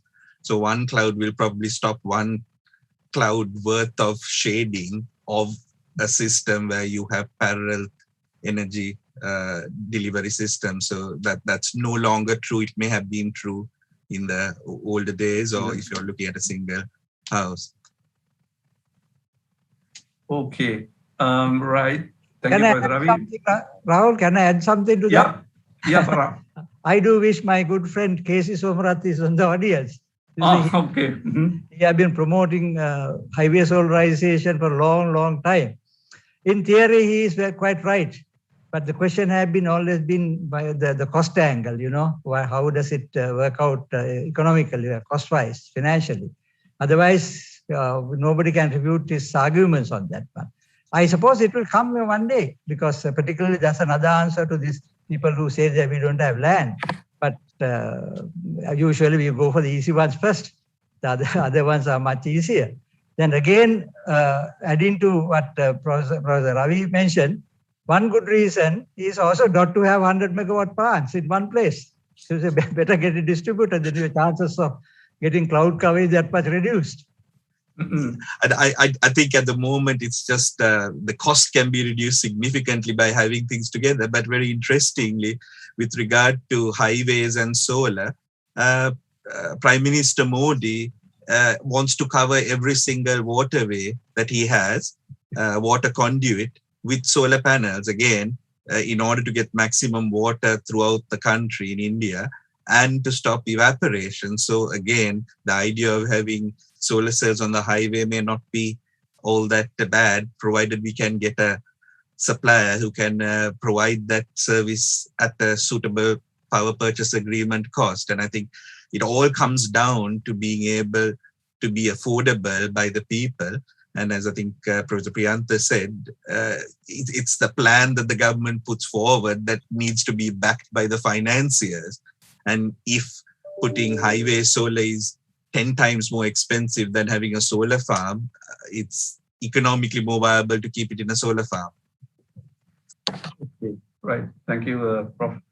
I don't know if Shavi is around, or we can, maybe he's having a technical difficulty. One or two quick questions from me. Priyantha, in our pursuit for natural gas exploration in the near Mannar, with the kind of the constraints that the financial institutions would impose on coal, oil, and gas, how would the Sri Lankan context would change in that scenario, because we are now planning to re-enter into the exploration and well, finances obviously we will have to get from outside. How do you see with the new situation the platform is going to be like? Yeah, this is again a very interesting question in the context of addressing climate change challenges. To start with, ADB cannot finance natural gas exploration or any upstream activity. So according to the new energy policy, so that's out. Right. If at all, it's going to be downstream activities. That's also under very strict screening criteria. But obviously, when such when such resources are, becoming economical, because it's not just having the resources which matter, but you have to dig it and take it out of the ground at an economic value which can compete with the world market prices. If that's possible, it will have to be under bilateral, or most probably it should be private sector oriented, private sector financed, if at all. Because I don't think multilateral banks will finance that kind of investments anyway. But of course, if it is economically viable, I'm sure there will be enough investors to come in, but not for long. I'll tell you, not for long, because these will become stranded assets within a period which we can think of during the next 10 to 15 years. Right. Most of these investments likely to become stranded assets. Who is going to put in any money when there are no economic returns or financial returns? So you have to be extremely careful for when it comes to these assets. Okay, thank you, Priyant. Well, I think we have exhausted the questions from the participants. Some are duplicated, so I selected based on the type of question. Probably one last question to Pasindu.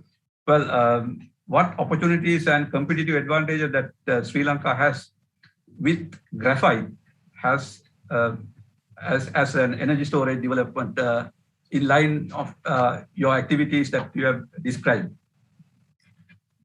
Yeah, that's a very, very good question. So most of our, like for the flow battery, we use a certain amount of graphite. It's not like a graphite-based battery. For the products, we use, say, for example, if you take lithium-ion batteries for the anode, we use something called MCMB, microcarbon microbeads. Again, like, the majority of these carbons comes from oil and gas industry, fortunately or unfortunately. So yes, you can use Sri Lanka's graphite, but it needs preparation. There's like further development has to be done. It's not, at the moment, graphene is not used in normal lithium-ion batteries. Graphene can be used to increase performance of certain battery types, including the flow battery. But again, there are practical difficulties when it comes to manufacturing. We manufacture them roll to roll. So at the moment, I would say it's not ready, but it doesn't mean that we can't do it. We definitely can do it, but it needs, as I said, for the improvements, a lot of R&D and the will to do it. Professor Rahul, if I could also intervene, in that I also have another institute that I'm a director of in Sri Lanka, Sri Lanka Institute of Nanotechnology, SLINTech. SLINTech have floated a company called Ceylon Graphite Limited. So interestingly, Ceylon Graphite Limited is probably selling graphene and graphene oxides worth tons to other countries who are putting it into batteries at the present time. So maybe it's time that we used it in Sri Lanka and increase the value addition of our products rather than going down the old route of doing raw materials. So I think this is a great opportunity, much like Stolan has created. We need to create that infrastructure to get new startups with new ideas coming through. And the vein graphite we have in Sri Lanka is the best in the world.